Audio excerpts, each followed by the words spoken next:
BIT harap menyesuaikan. 6. Pastikan identitas nama yang tertera di Zoom dengan urutan sebagai berikut. Kelas, strip name, strip nama. Contoh, A, strip A310-1800, strip April. 7. Mahasiswa wajib mute speaker selama acara berlangsung, kecuali dipersilahkan unmute oleh admin. 8. Dilarang memotong pembicaraan. 9. Bila dibuka kesempatan bertanya, ajukan dengan sopan melalui chat dan tunggu admin mempersilahkan Anda untuk bertanya. 10. Hindari makan dan minum selama acara berlangsung. 11. Jangan lupa unggah screenshot Anda untuk presentasi online. 12. Wajib menjaga etika berkomunikasi dengan baik seperti ketentuan di atas. 13. Ikuti acara sampai selesai. Assalamualaikum warahmatullahi wabarakatuh. Waalaikumsalam warahmatullahi wabarakatuh. Waalaikumsalam warahmatullahi wabarakatuh. Waalaikumsalam warahmatullahi wabarakatuh. Alhamdulillahirabbil alamin. Wa bihi nasta'inu wa ala umuri dunya waddin. Wassalatu wassalamu ala asrofil anbiya'i wal mursalin wa ala alihi wa sahbihi ajma'in amin. Yang terhormat Dr. Yakub Nasuha MHum selaku Ketua Program Studi Pendidikan Bahasa dan Sastra Indonesia FKIP UNS. Yang kami hormati Saudara Danul Zendri Susilo selaku Ketua Umum Himpunan Mahasiswa Program Studi Pendidikan Bahasa dan Sastra Indonesia FKIP UNS. Yang kami hormati Saudara Adevian Bayu Aji Saputra selaku Ketua Panitia Kegiatan LKMMD dan Sarasmaru HMP PBSI FKIP UNS, serta seluruh pengurus HMP PBSI FKIP UNS dan mahasiswa baru PBSI FKIP UNS yang berbahagia. Puji syukur kita panjatkan kehadirat Allah Subhanahu wa Ta'ala yang telah memberikan kesempatan kepada kita sehingga kita dapat menghadiri acara LKMMD, latihan keterampilan manajemen mahasiswa tingkat dasar dan Sarasmaru, Sarasehan mahasiswa baru, dengan membangun jiwa pemimpinan dan solidaritas mahasiswa melalui LKMMD dan Sarasmaru bersama HMP PBSI 2020. Sholawat bersenandung dan salam, marilah kita limpah curahkan kepada junjungan kita Nabi Muhammad SAW. Semoga kita mendapatkan syafaatnya di yaumul lahir nanti. Bapak, Ibu, serta teman-teman yang berbahagia, sebelum acara LKMMD dan Sarasmaru PBSI FKIP UNS dimulai, saya selaku pembawa acara akan membacakan susunan acara pada siang hari ini. 1. Pembukaan. 2. Pemaparan materi kepemimpinan. 3. Hiburan. 4. Pemaparan materi motivasi. 5. Pengumuman pemenang video perkenalan dan pengarahan. 6. Penutup. Demikian susunan acara pada siang hari ini. Marilah kita awali acara LKMMD dan Sarasmaru PBSI FKIP UNS dengan membaca basmalah. Bismillahirrahmanirrahim. Acara selanjutnya adalah pemaparan materi kepemimpinan oleh Budi Prasetyo Wibowo SPD yang akan dipandu oleh moderator. Saya akan membacakan kurikulum vitae dari moderator. Nama, Dani Anwar Hadi. Tempat tanggal lahir, Pekalongan 10 Oktober 2000. Alamat, Jalan Gatot Kaca, Desa Boyotelo, RT 2, RW 4, Kecamatan Siwulan, Kabupaten Pekalongan, Jawa Tengah. Pekerjaan atau jabatan mahasiswa. HP 0898 6696 311. Hobi, olahraga dan membaca. Riwayat pendidikan SD, SD Negeri 2 Boyotelo, SMP 1 Wiradesa, SMA 1 Wiradesa. Perguruan tinggi S1 Universitas Muhammadiyah Surakarta semester 3. Pengalaman organisasi 1. Pramuka Ambalan Atma Ariwirata. 2. Anggota bidang 1 HMP PBSI FKIP UNS. 3. Anggota PK IMM FKIP. Moto hidup: menikmati hidup, menjalani hidup, dan mensyukurinya. serta sebaik-baiknya manusia adalah manusia yang bermanfaat kepada orang lain. Surakarta, 4 Oktober 2020. Tertandatangani Dhani Anwar Hadi. Kepada moderator dipersilakan.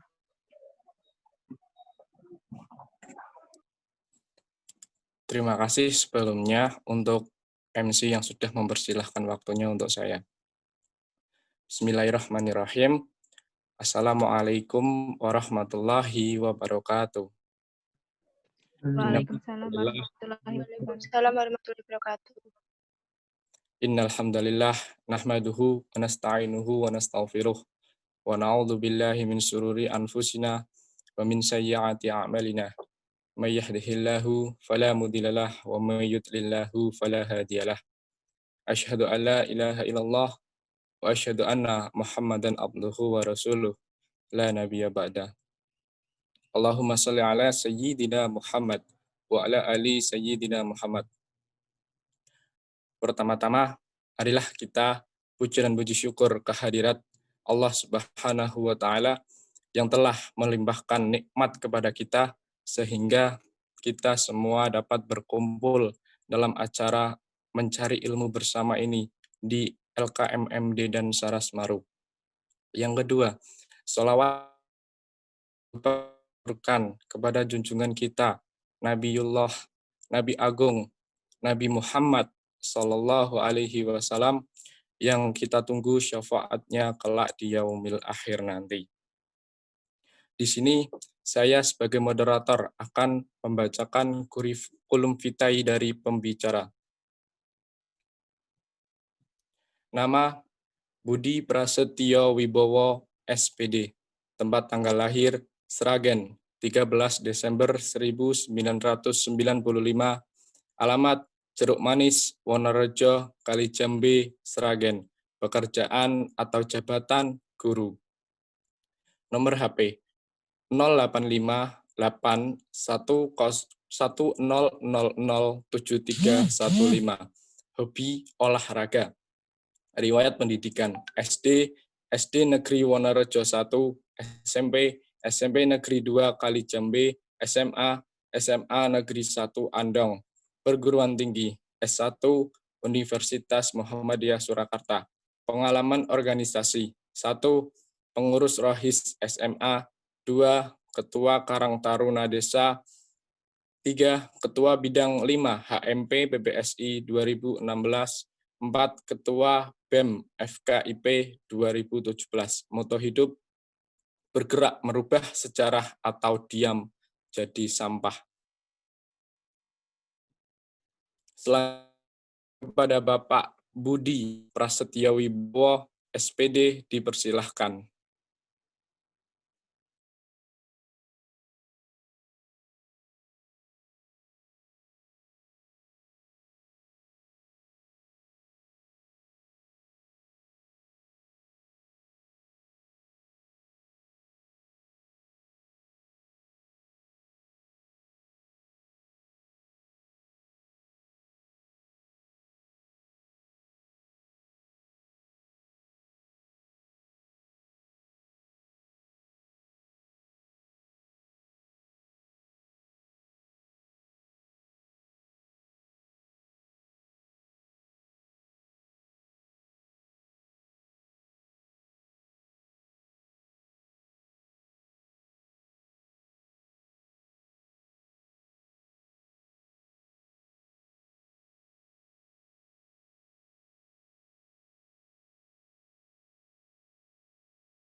Oke, sebelumnya maaf untuk adik-adik dan teman-teman.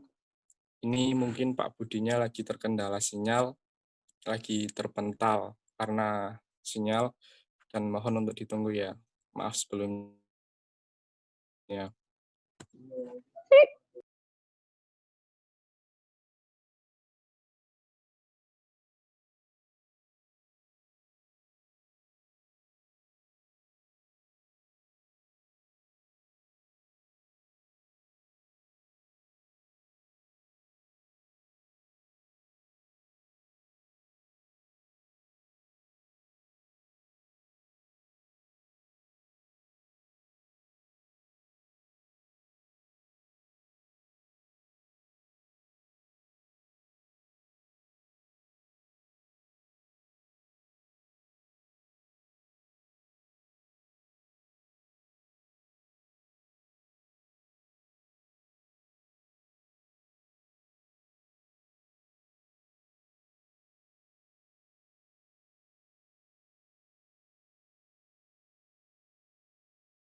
Suara saya sudah bisa masuk ke kelompok Sudah bisa, Pak. bisa dimulai acaranya sekarang. Ya, dipersilahkan Pak Budi.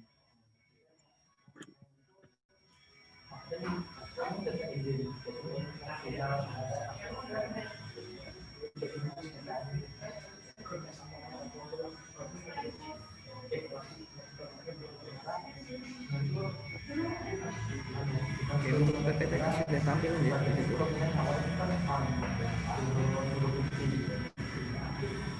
PPT-nya sudah ada, Pak, tapi mohon maaf suara Pak Budi Gimana?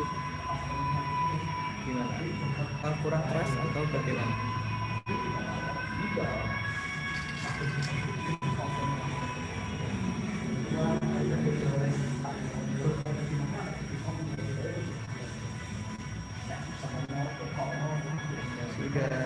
Sudah keras atau belum? Sudah jelas? Sudah, Pak. Oh ya. Oke, bismillahirrahmanirrahim. Assalamualaikum warahmatullahi wabarakatuh.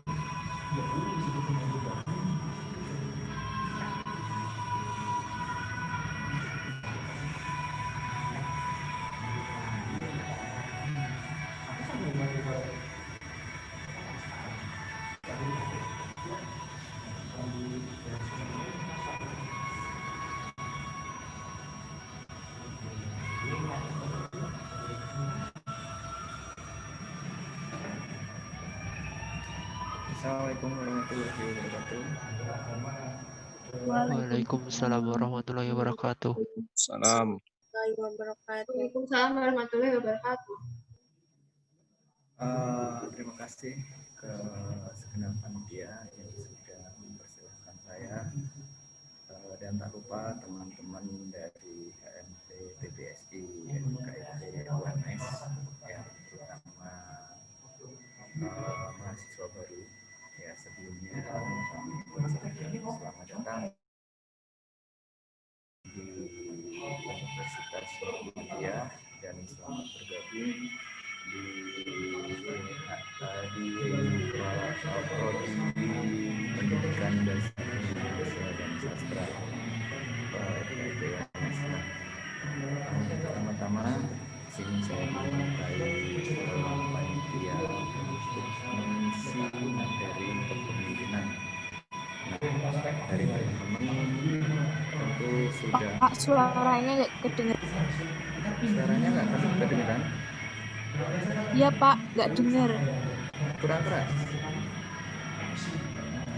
Ya Pak, kecil.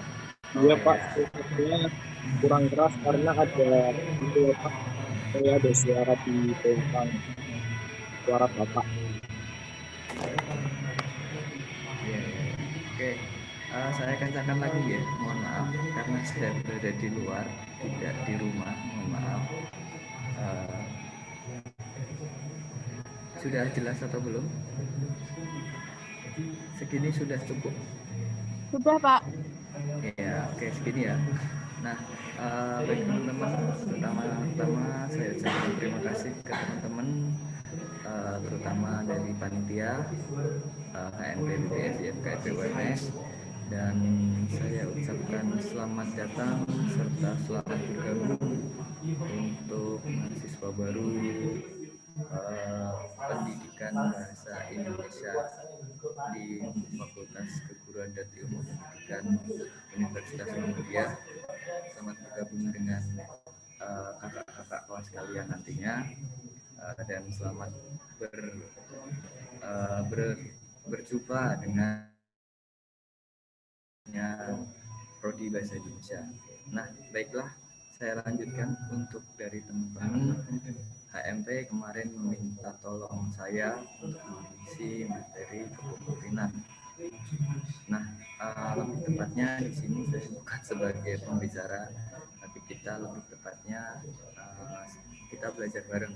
Jadi saya bukan pembicara di sini, tapi saya hanya memaparkan materi, nanti kita belajar bareng. Sekiranya nanti kalau dalam saya memberikan masih ada kekurangannya, mohon dari teman-teman berhak mengoreksi saya ataupun memberi masukan saya. Saya dengan sangat senang terbuka dari pendapat teman-teman semua seperti itu ya.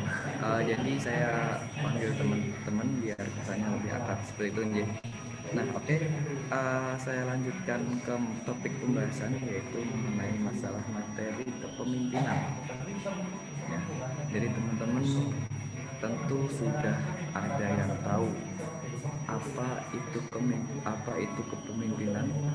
Dari teman-teman paling juga sekilas sudah mendengar kepemimpinan itu apa, tapi ada juga yang masih hanya mendengar kata kepemimpinan tapi belum tahu maksud dari kepemimpinan. Ada yang sudah paham kepemimpinan, tapi juga ada yang hanya sekedar tahu, oh kepemimpinan itu seperti itu, kalian memerintah. Ada yang tahu secara sekilas, ada yang tahu secara dalam, dan ada yang juga mungkin belum tahu. Nah, nanti kita akan belajar tentang masalah kepemimpinan, apa itu kepemimpinan, terus bagaimana kepemimpinan yang ideal, bagaimana menumbuhkan jiwa kepemimpinan kita, dan lain-lain. Nah, nanti kita akan belajar bareng di perihal itu. Nah, oke, kita lanjutkan. Jadi teman-teman bisa menyimak dari PPT yang saya tampilkan mengenai kepemimpinan. Nah, bisa dilihat kepemimpinan itu kemampuan seorang individu ketika menjabat sebagai pimpinan sebuah organisasi untuk memimpin aktivitas anggotanya dalam mencapai tujuan bersama. Nah, ketika teman-teman dalam suatu instansi atau ketika teman-teman dalam suatu organisasi, tentu semuanya itu memiliki tujuan, tidak mungkin tidak. Contoh yang sederhana dalam keluarga itu pasti punya tujuan.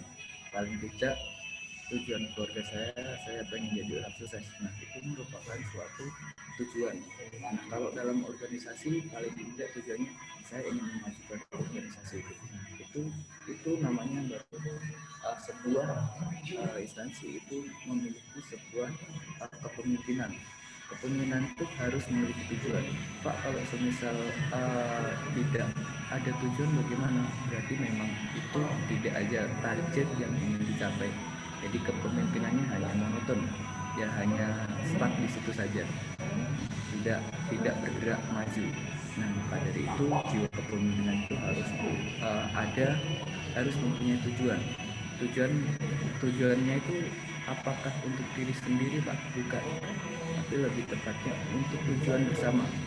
Kalau kalian atas nama organisasi, kalian membawa tujuan ke organisasi. Nah, di lingkup HMP khususnya Bahasa Indonesia, pasti HMP Bahasa Indonesia memiliki tujuan bersama, dan di situ tidak hanya satu segelintir orang, tapi banyak. Nah, bagaimana mencapai tujuan bersama? Ya, bagaimana kepemimpinan itu diimplementasikan dalam suatu organisasi tersebut. Nah, seperti itu. Itu adalah kepemimpinan. Nah, tugas dari seorang pemimpin ini sangat menjadi sorotan publik, tidak hanya publik di lingkup internal saja, tapi juga eksternal. Tidak hanya di lingkup HMP PBI saja, tapi juga lingkup fakultas. Nah, ini adalah suatu contoh dari kepemimpinan. Nah, teman-teman akan di situ bisa dilihat fungsi dari kepemimpinan itu ada 5. Ya, yang pertama itu instruktif. Maksud dari instruktif itu adalah pemimpin berperan sebagai pengambilan keputusan. Nah, di situ sangat dominan pemimpin itu mengambil keputusan. Keputusan apa? Ya segala hal yang mencakup organisasi tersebut. Nah, maka dari itu ketika pemimpin itu sudah diamanai menjalankan sebuah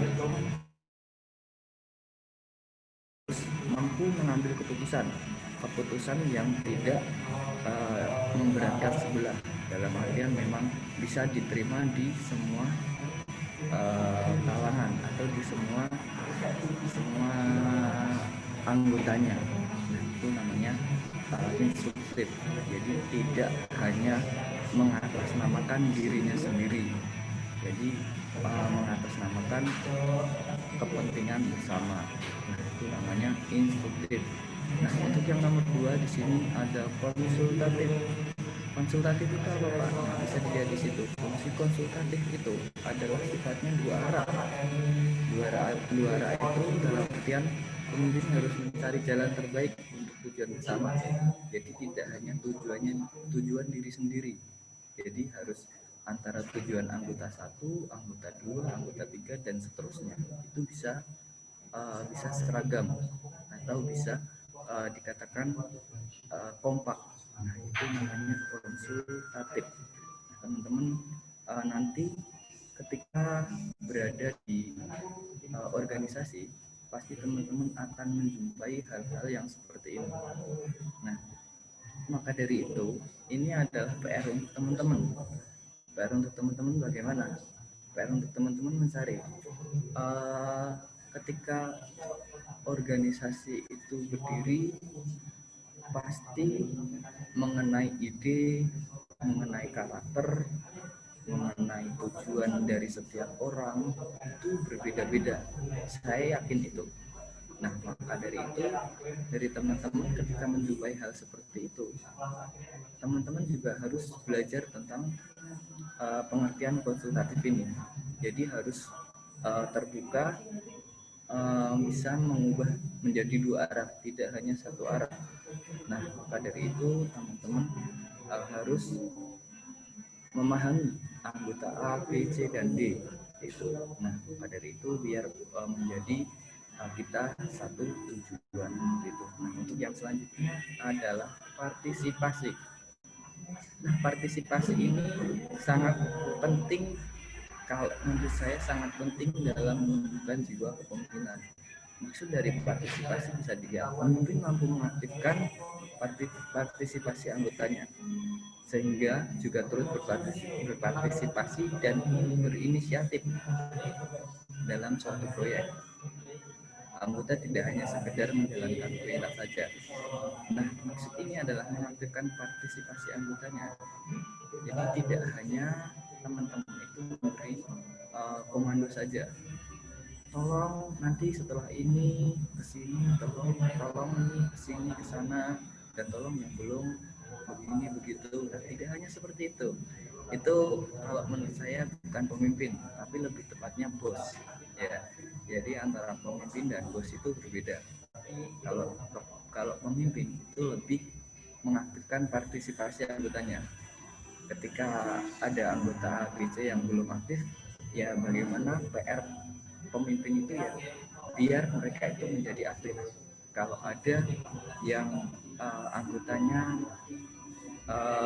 ngilang-ngilangan ataupun ada yang anggotanya istilahnya tidak peduli. Nah, itu tugas seorang pemimpin, bagaimana bisa mengajak orang itu untuk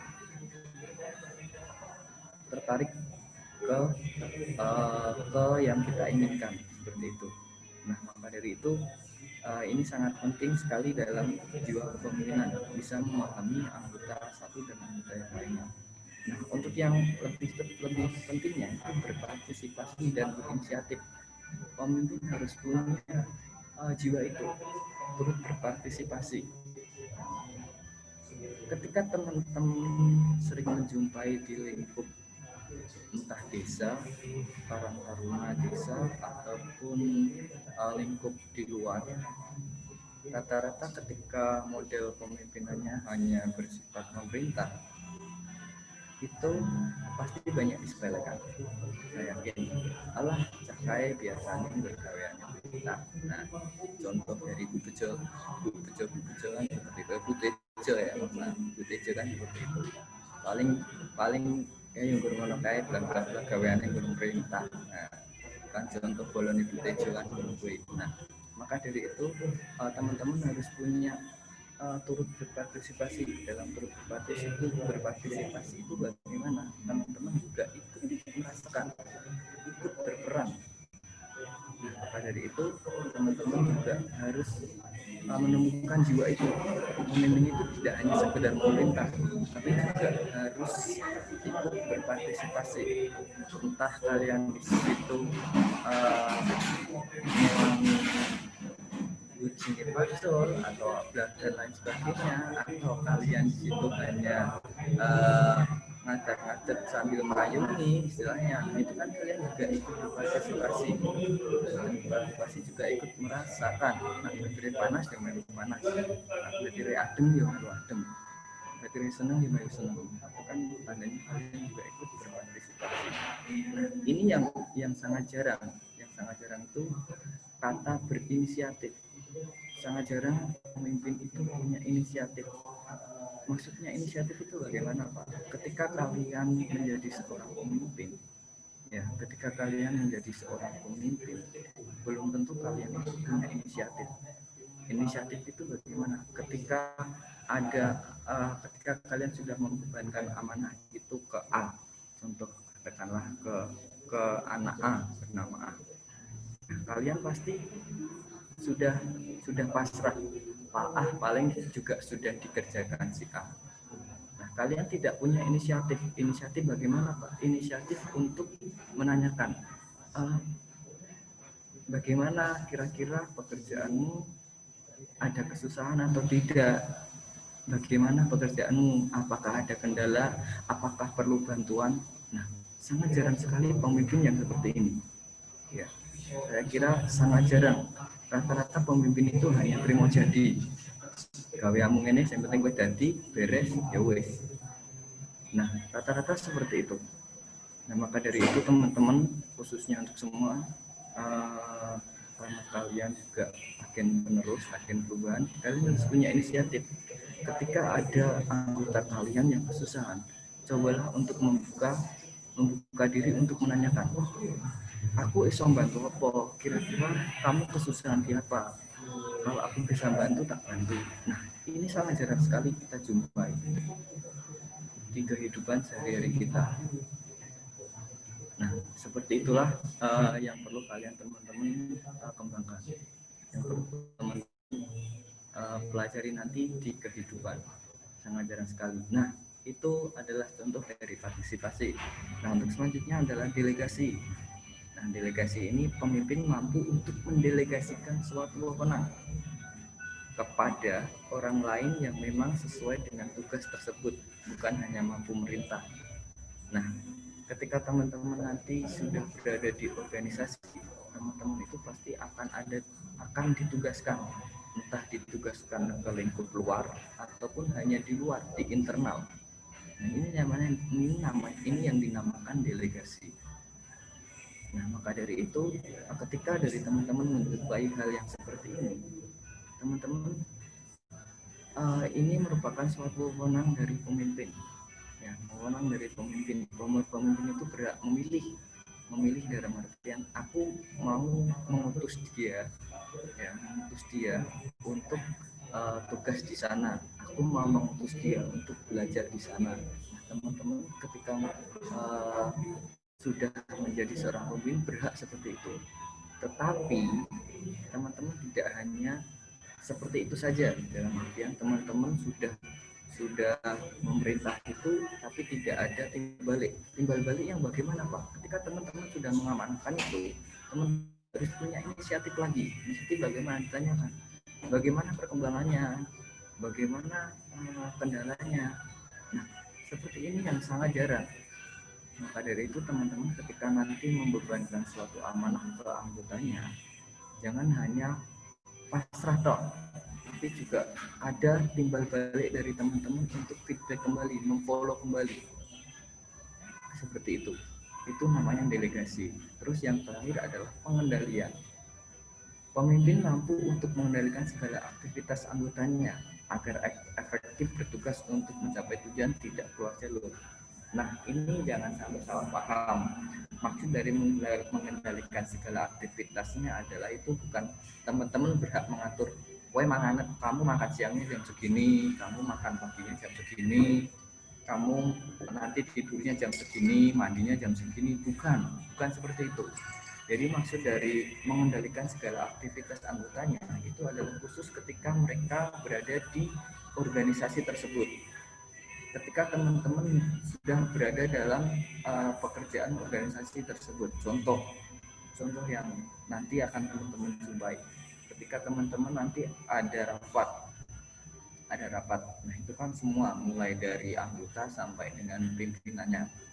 Nah, teman-teman, seorang pemimpin itu berhak mengendalikan apa? Memimpin jalannya rapat tersebut. Kalau semisal ada yang melenceng, tidak sesuai dengan pembahasan topik, atau mungkin malah nyeleneh nanti bahas butejo, nah atau mungkin bahas yang lainnya, nah itu teman-teman berhak untuk menegur agar mereka sesuai dengan apa yang kita bahas ketika itu. Nah itu adalah gunanya pengendalian itu untuk mengendalikan pembahasan yang sesuai dengan tujuan. Nah, maka dari itu teman-teman, itulah fungsi dari kepemimpinan, mulai ada instruktif, konsultatif, partisipasi, delegasi, dan pengendalian. Nah, ini perlu teman-teman nanti pahami lagi bagaimana fungsi kepemimpinan yang baik, boleh teman-teman cari yang lain. Oke, untuk yang selanjutnya, itu adalah cara menumbuhkan kepercayaan diri. Nah, rata-rata ketika teman-teman diamanai atau contoh ketika teman-teman diamanai untuk menjadi ketua, secara otomatis kan kalau teman-teman menjadi ketua ataupun diamanai untuk yang lainnya, itu teman-teman secara tidak langsung itu bisa disebut sebagai pemimpin ya. Nah, problematikanya atau realitanya ketika teman-teman diamanai hal tersebut, teman-teman pasti mikir, aku kok sambut ora, aku kok esok ora, aku padahal urung tahu seperti ini, kok urung aku dikon koyo ngene. Nah, pasti teman-teman seperti itu, istilahnya senam jantung. Nah, maka dari itu teman-teman harus punya inisiatif untuk menumbuhkan kepercayaan diri teman-teman. Bagaimana Pak? Nah, yang pertama, berani mengambil keputusan. Nah, ini maksud dari berani mengambil keputusan, kumpulkan informasi secara lengkap dan akurat. Ketika teman-teman itu berada dalam suatu instansi, ketika teman-teman disuguhkan sebuah masalah, jangan buru-buru untuk memutuskan, tapi kumpulkan informasi itu secara lengkap dan akurat. Jari nikah bener atau jari nikah bener atau. Nah, terus teman-teman perlu mengklarifikasi itu, apakah itu benar atau tidak. Ketika teman-teman sudah menemukan titik terang, tugas dari seorang pemimpin adalah mengambil keputusan. Pak, berani mengambil keputusan yang bagaimana? Mengambil keputusan yang menurut kalian itu tidak melukai satu sama lain. Orang kok ngerti-ngerti, lulah jari nikah kowe ngene jarine kae malah kowe orang ngono-ngono. Nah, itu tidak benar. Nah, lebih tepatnya panggil yang bersangkutan. Piye toh kok iso ngene? Gimana kok bisa begitu? Gimana kok bisa begitu? Nah, kalau semisal sudah seperti ini saya tawarkan dengan alternatif seperti ini kira-kira bagaimana. Nah, itu berani mengambil keputusan untuk tujuan bersama. Nah, ketika memang sudah disepakati antara satu dengan yang lainnya, baru nanti kita musyawarahkan seperti itu. Itu cara menumbuhkan kepercayaan diri. Nah, untuk yang kedua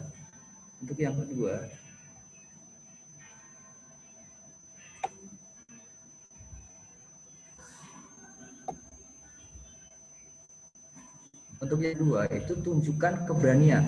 Nah, seorang pemimpin berani menunjukkan keberaniannya. Raketan dredeg sikile, tidak apa-apa, berani dulu ya. Raketan ngomongnya terbata-bata, tidak apa-apa. Itu namanya proses ya. Hari ini kalian dredeg, saya yakin besok kalian tidak dredeg.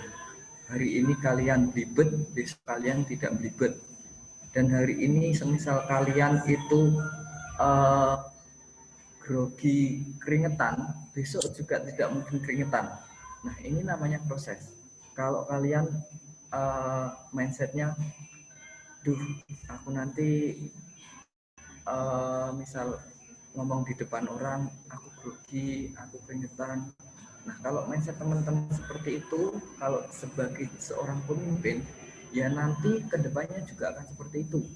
Tapi kalau teman-teman berani mencoba, gak apa-apa, aku penting maju sih pakai keringetan, gak apa-apa. Nah, nanti kalau teman-teman seiring dengan berjalannya waktu, itu akan terbiasa. Ya, akan terbiasa bagaimana? Ya, terbiasa menghadapi situasi yang seperti itu. Ya. Nah, maka dari itu, ketika kalian ditunjuk sebagai seorang pemimpin, kalian harus berani, jangan minder. Ya, seperti itu. Nah, maka dari itu ini yang sering kita jumpai memang kalau perdana itu memang ya bisa teman-teman rasakan sendiri, deg-degan mesti, keringetan mesti. Termasuk panitia, mungkin ketua panitia mungkin juga iya. Ketika ditunjuk juga deg-degan, biaya dan lain sebagainya mungkin ya. Oke, untuk yang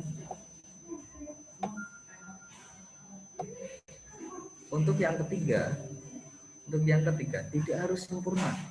Nah, ketika faktanya apapun bentuk organisasi dan situasi yang dihadapi tidak pernah sepenuhnya salah ataupun benar. Hal terbaik yang bisa dilakukan seorang pemimpin adalah meningkatkan kemampuan dan pengetahuan. Nah, ketika teman-teman diamanahi sebagai seorang pemimpin, kalau ada yang menuntut kalian itu sempurna, ya, kalau ada yang menuntut itu sempurna, nah, berarti dia bisa dikatakan belum merasakan jadi seorang pemimpin. Ya. Maka dari itu, ketika namanya seorang pemimpin itu pasti ada kekurangannya, pasti. Entah dalam ucapannya, entah dalam tindakannya, entah dalam segi apapun, pasti ada kekurangannya. Nah, maka dari itu, ketika teman-teman disuguhkan hal yang seperti ini, ya, teman-teman cukup mengevaluasi diri teman sendiri, atau mungkin teman-teman terbuka ke saudara yang rekannya akrab, kira-kira tanya, aku ki kurang apa tuh menurut ini. Nah, atau mungkin tanya ke rekan-rekan yang menurut kalian itu bisa menilai diri teman-teman. Misal contoh, nah, menurutmu aku memimpin seperti ini itu bagaimana? Aku salah orang? Nah, cobalah teman-teman ajak diskusi teman kalian yang sekiranya akrab. Dari hal yang seperti itu, ya konsekuensinya teman-teman tolong jangan marah. Ya. Jangan marah. Nah, kalau dikritik teman, gue kilo ngene. Nah, itu marah. Ya.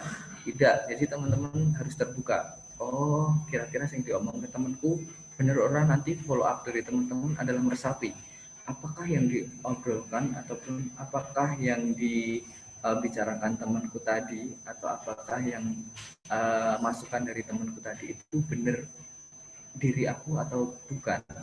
Nah misal itu emang teman-teman merasakan oh iya benar, nah itu tugas teman-teman membenahi diri teman-teman sendiri.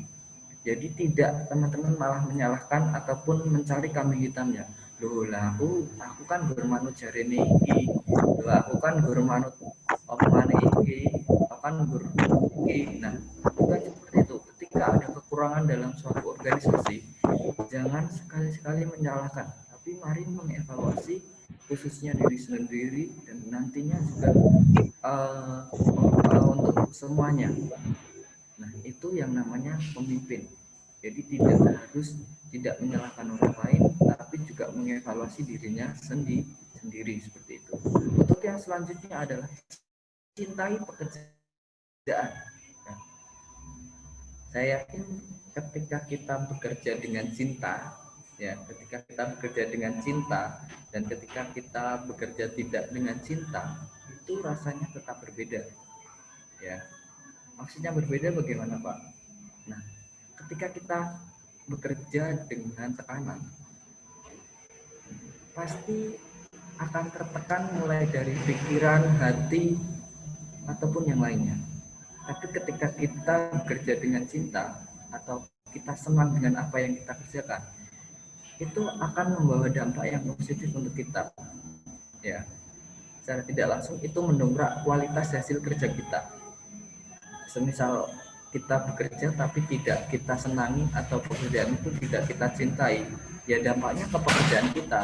Alah karepe aku ora seneng iki tak garap sak sae lah.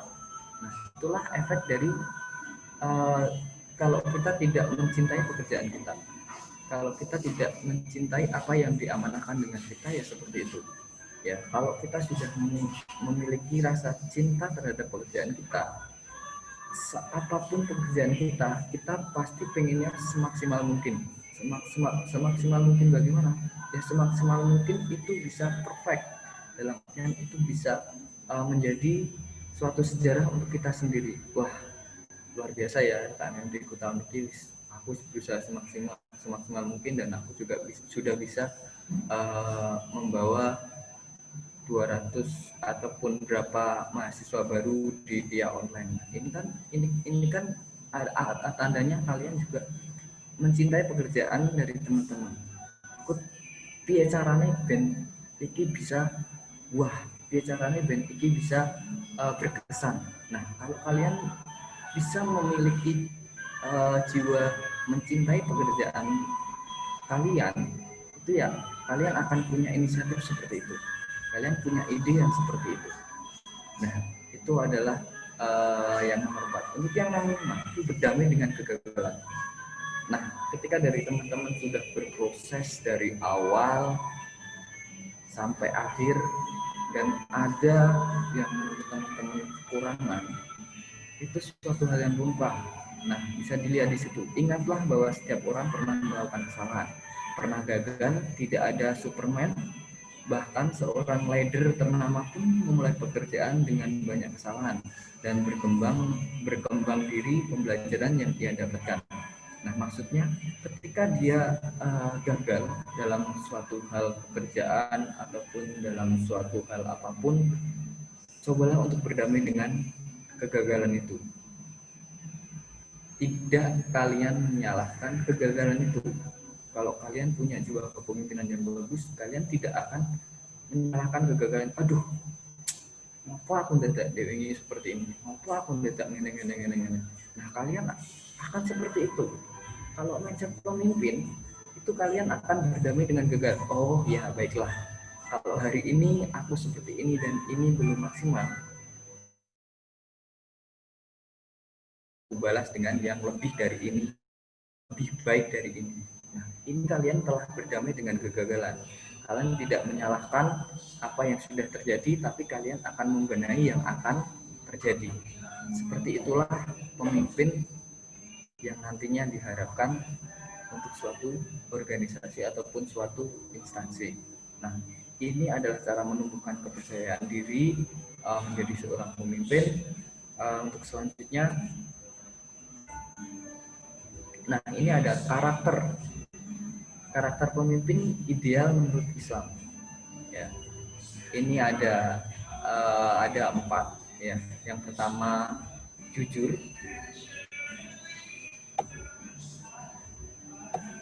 Yang pertama ini ada jujur atau sidik. Ya. Ini kejujuran merupakan syarat utama bagi seorang pemimpin. Ketika pemimpin sudah memiliki karakter jujur, jujur itu kepada siapa, Pak? Jujur kepada dirinya sendiri. Ya, ya tidak apa-apa. Setidaknya dia juga sudah memiliki karakter jujur kepada dirinya sendiri. Yang lebih bagus bagaimana, Pak? Yang lebih bagus adalah kejujuran itu terbuka dalam artian ke teman-teman ataupun rekan-rekannya. Contoh yang sederhana, ketika kalian menghadapi program kerja kok belalai, dana yang kalian inginkan itu 1 juta tapi kalian dapatnya hanya 500, secara kalian telah ngomong ke rekan, udah dapat 1 juta padahal dana kalian kan baru dapat 500. Nah, contoh seperti itu, hanya kalian tidak jujur dalam artian cobalah untuk jujur dalam kalau kalian IGE itu 500 sih padahal target kita, nanti dari anggota kalian akan punya inisiatif, oh ya kita semangat lagi mencari proposal sponsornya, ayo kita mencari donaturnya. Nah, kalau kalian jujur itu juga akan meringankan diri kalian sendiri. Tapi nak kalian malah menutup-nutupinya orang kok dananya wis pas. Nah, kalian kok malah dituduh engko kekurangannya meh tak boleh kena endi. Engko kekurangannya meh tak tutup nganggo apa. Nah, duitku dhewe aku ora duwe, misal. Nah, ini kan contoh yang kalian menyusahkan diri kalian sendiri. Nah, ini adalah karakteristik pemimpin yang ideal yang nantinya diharapkan di kalangan organisasi ataupun kalangan masyarakat. Yang selanjutnya adalah amanah atau terpercaya. Nah, ketika teman-teman diamanai menjadi seorang pemimpin, hal yang utama juga memiliki sifat amanah. Sifat amanah itu bagaimana? Pemimpin akan senantiasa menjaga kepercayaan anggota yang telah diserahkan atas pundaknya. Contoh ya, ketoknya si Bambang kae patut jadi ketua deh. Piye nak menurutmu konco-konco? Nah, katakanlah inisialnya si A itu tanya ke teman-teman, Bambang kae jadi ketua piye, Pak? Oh iya, apik kae, nggak apa-apa. Oh ya, nanti pas ketika pemilihan ketua kita tunjuk saja dia menjadi ketua. Nah, ketika teman-teman sudah punya inisiatif menunjuk dia menjadi ketua, secara otomatis teman-teman juga sudah memiliki pandangan, oh dia itu pantas, dia itu sudah mampu. Nah, ketika teman-teman juga sudah ditunjuk, aku bakal diamanahkan itu, ya teman-teman harus punya rasa sifat amanah. Pak Budi, ya. Untuk durasi waktunya yang disediakan oleh panitia sudah selesai, Pak. Oh ya, siap. Yeah. Nanti untuk materinya bisa kita kirim ke teman-teman biar bisa dipelajari juga.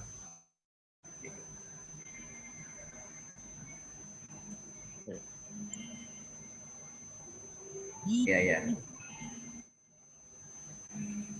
Selanjutnya ada sesi tanya jawab. Oke, monggo kita optimalkan ditanya jawab saja, tidak apa-apa. Oke, selanjutnya adalah sesi tanya jawab untuk 2 orang penanya. Kepada teman-teman yang ingin bertanya, silakan raise hand atau menulis pertanyaan pada kolom komentar. Silakan teman-teman.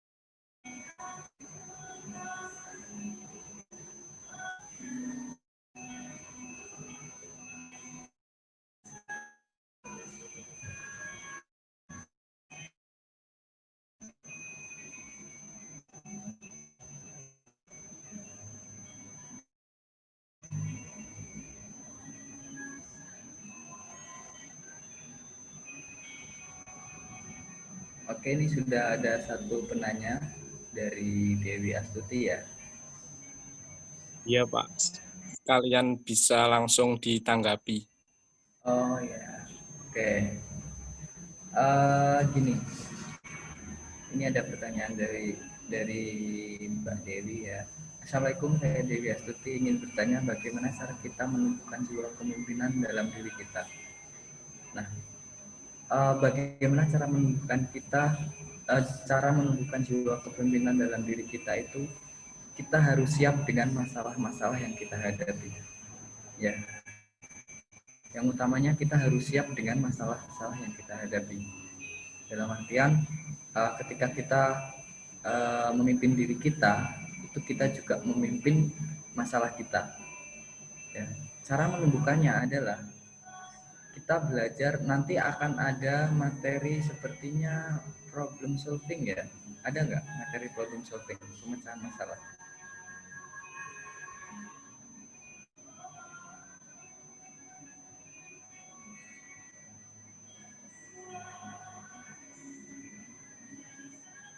Halo?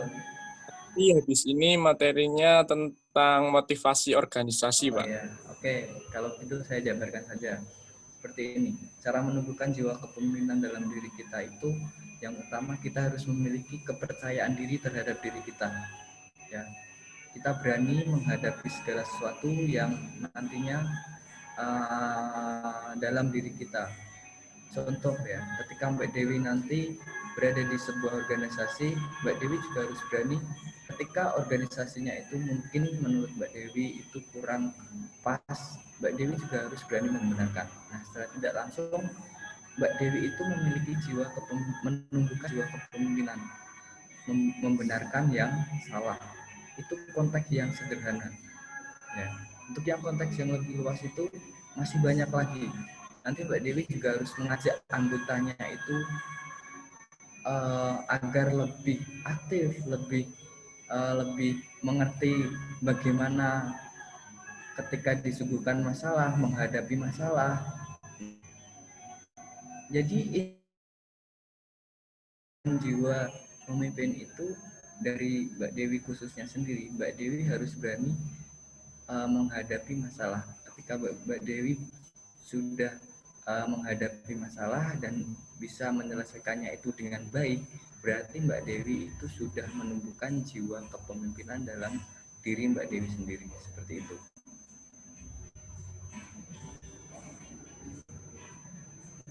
Seperti itu, apakah ada pertanyaan lagi?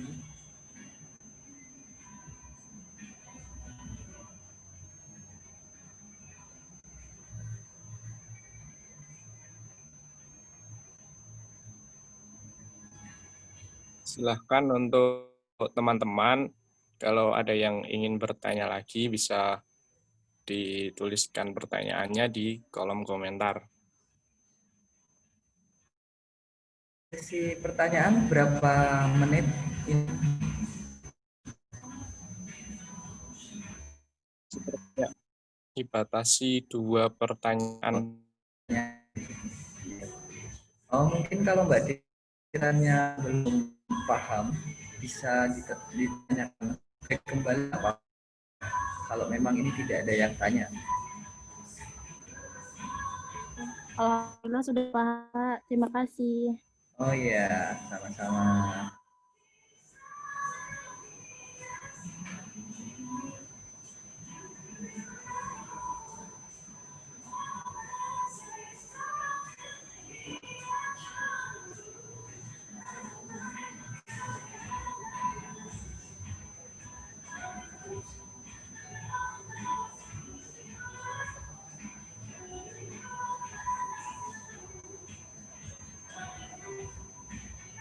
Oh ya, ini ada pertanyaan dari Fajar Miftahul ya. Maaf Pak, saya Fajar Miftahul ingin bertanya, bagaimana seorang dari segi teori kepemimpinan dan dari segi emosional dia belum mumpuni, ditunjuk menjadi pemimpin, bagaimana cara dia untuk mengendalikan diri kita sendiri agar kita bisa amanah. Oke, memang benar sekali yang dikatakan Mas Fajar ya, Mas Fajar. Ketika seorang pemimpin itu harus mempunyai kecerdasan emosionalnya, itu sebenarnya masih materinya di belakang berhubung waktunya tidak cukup. Boleh nanti saya berikan materinya, bisa dibaca bagi sendiri. Nah, saya jawab sekilas saja. Memang seorang pemimpin itu harus memiliki kecerdasan emosional, mengatur kecerdasan emosional, entah itu dalam forum ataupun entah itu dalam lainnya, harus mempunyai itu. Nah, kalau Pak, bagaimana kalau kalau pemimpin itu kurang bisa mengendalikan itu? Nah, kita namanya pemimpin itu tidak hanya satu. Kita menggerombol itu bisa disebut semuanya pemimpin. Ya, kita menggerombol itu bisa disebut semuanya pemimpin. Kalau menurut saya loh ya. Kalau menurut saya, maaf ya.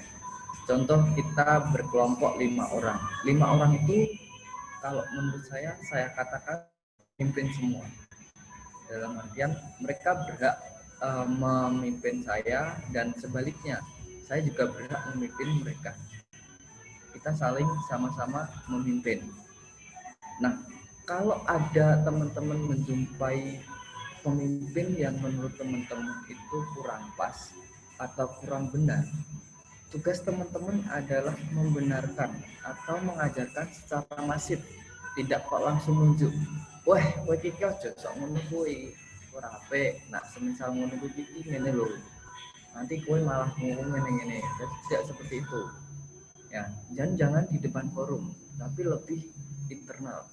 Ya, internal, di chat pribadi atau mungkin diajak ngobrol pribadi, diajak saling sharing. Nah, semisal pemimpin sing apik iki kepiye to? Nanti dia juga akan mengutarakan menurut pandangannya, yang menurut pandangannya itu benar, tapi belum tentu menurut kita benar. Nah, nanti kita juga akan sharing. Sing idealnya menurutku ki ngene lho. Nak menurutmu kan ngono, nak menurutku ngene. Nah, dia nanti secara tidak langsung akan belajar, oh iya. Nah, dari omonganmu dan dari omonganku nanti gabungke nanti akan ketemu sebuah solusi. Nah, itu namanya adalah kita mengajarkan secara masif. Tidak kita langsung menunjuk neng orang, atau kita tidak langsung menunjuk ke yang bersangkutan, tapi kita caranya adalah melalui kita sharing, saling berdiskusi, ya, tukar pikiran mengenai pandangan sudut pandang dari individu masing-masing. Nah, seperti itu Mas Fajar. Jadi kalau panjenengan menjumpai yang seperti itu, tugas jenengan adalah mengajak ngobrol, ya, bukan kok malah menjauhinya. Kalau menjauhinya menurut dia itu pasti benar, dalam artian nak mbok doi, ya, mesti pikirnya ya aku ini bener, kepemimpinanku ini bener, padahal menurut orang lain belum. Nah, maka dari itu dekati, ajak ngobrol, lalu cari solusinya. Nah, seperti itu. Nah, itu hanya sedikit garis besarnya saja jawaban dari Mas Fajar. Istilahnya kurang pas, boleh saya tanya panitia, kita boleh ngobrol bareng, ngopi bareng juga tidak apa-apa, seperti itu.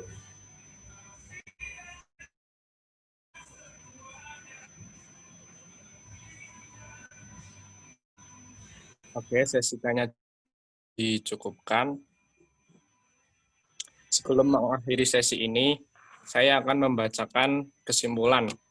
Kepemimpinan adalah kemampuan seseorang individu ketika menjabat sebagai pimpinan sebuah organisasi untuk memimpin aktivitas anggotanya dalam mencapai tujuan bersama.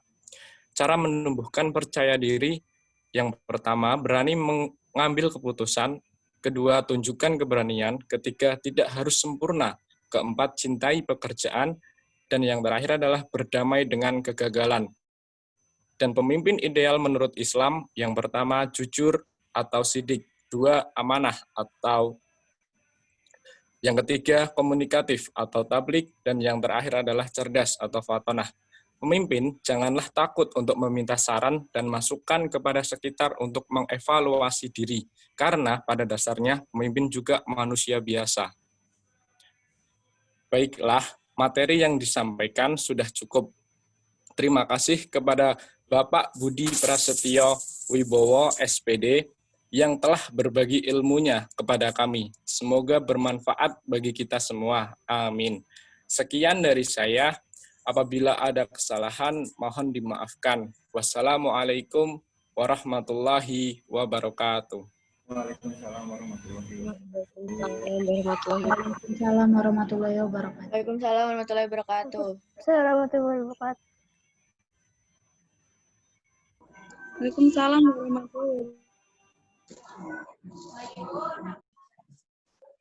Selanjutnya, pemaparan materi motivasi oleh Udi Kriyanto MPD yang dipandu oleh moderator.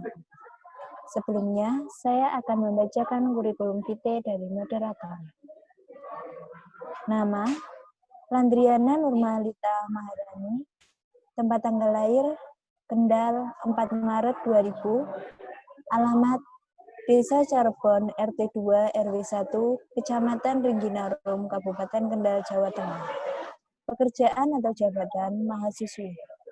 HP 0831 6242 6609. Hobi memasak. Riwayat pendidikan SD MI Muhammadiyah Caruban. SMP Muhammadiyah Darul Arqam. SMA Imam Darul Akram. Perguruan tinggi S1 Universitas Muhammadiyah Surakarta semester 3. Pengalaman organisasi IPM. 2. OSDA. 3. Bidang 1 HMPP BSI FKIP UMS. Moto hidup, barang siapa bersungguh-sungguh, maka dapatlah ia. Surakarta 4 Oktober 2020. Tertandatangani Landrida Nurmalita M. Kepada moderator dipersilakan.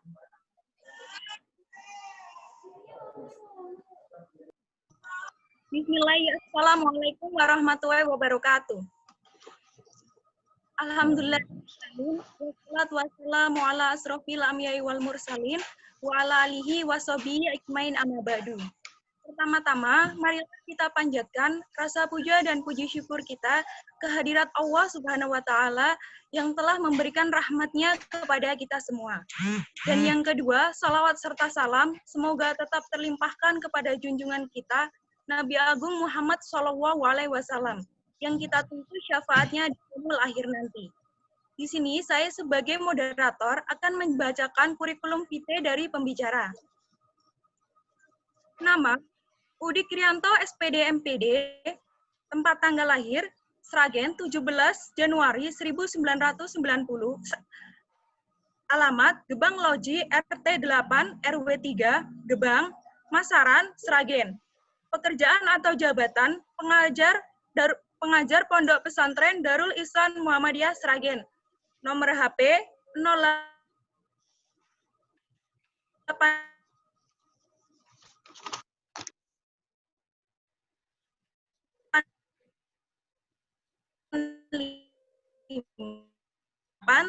39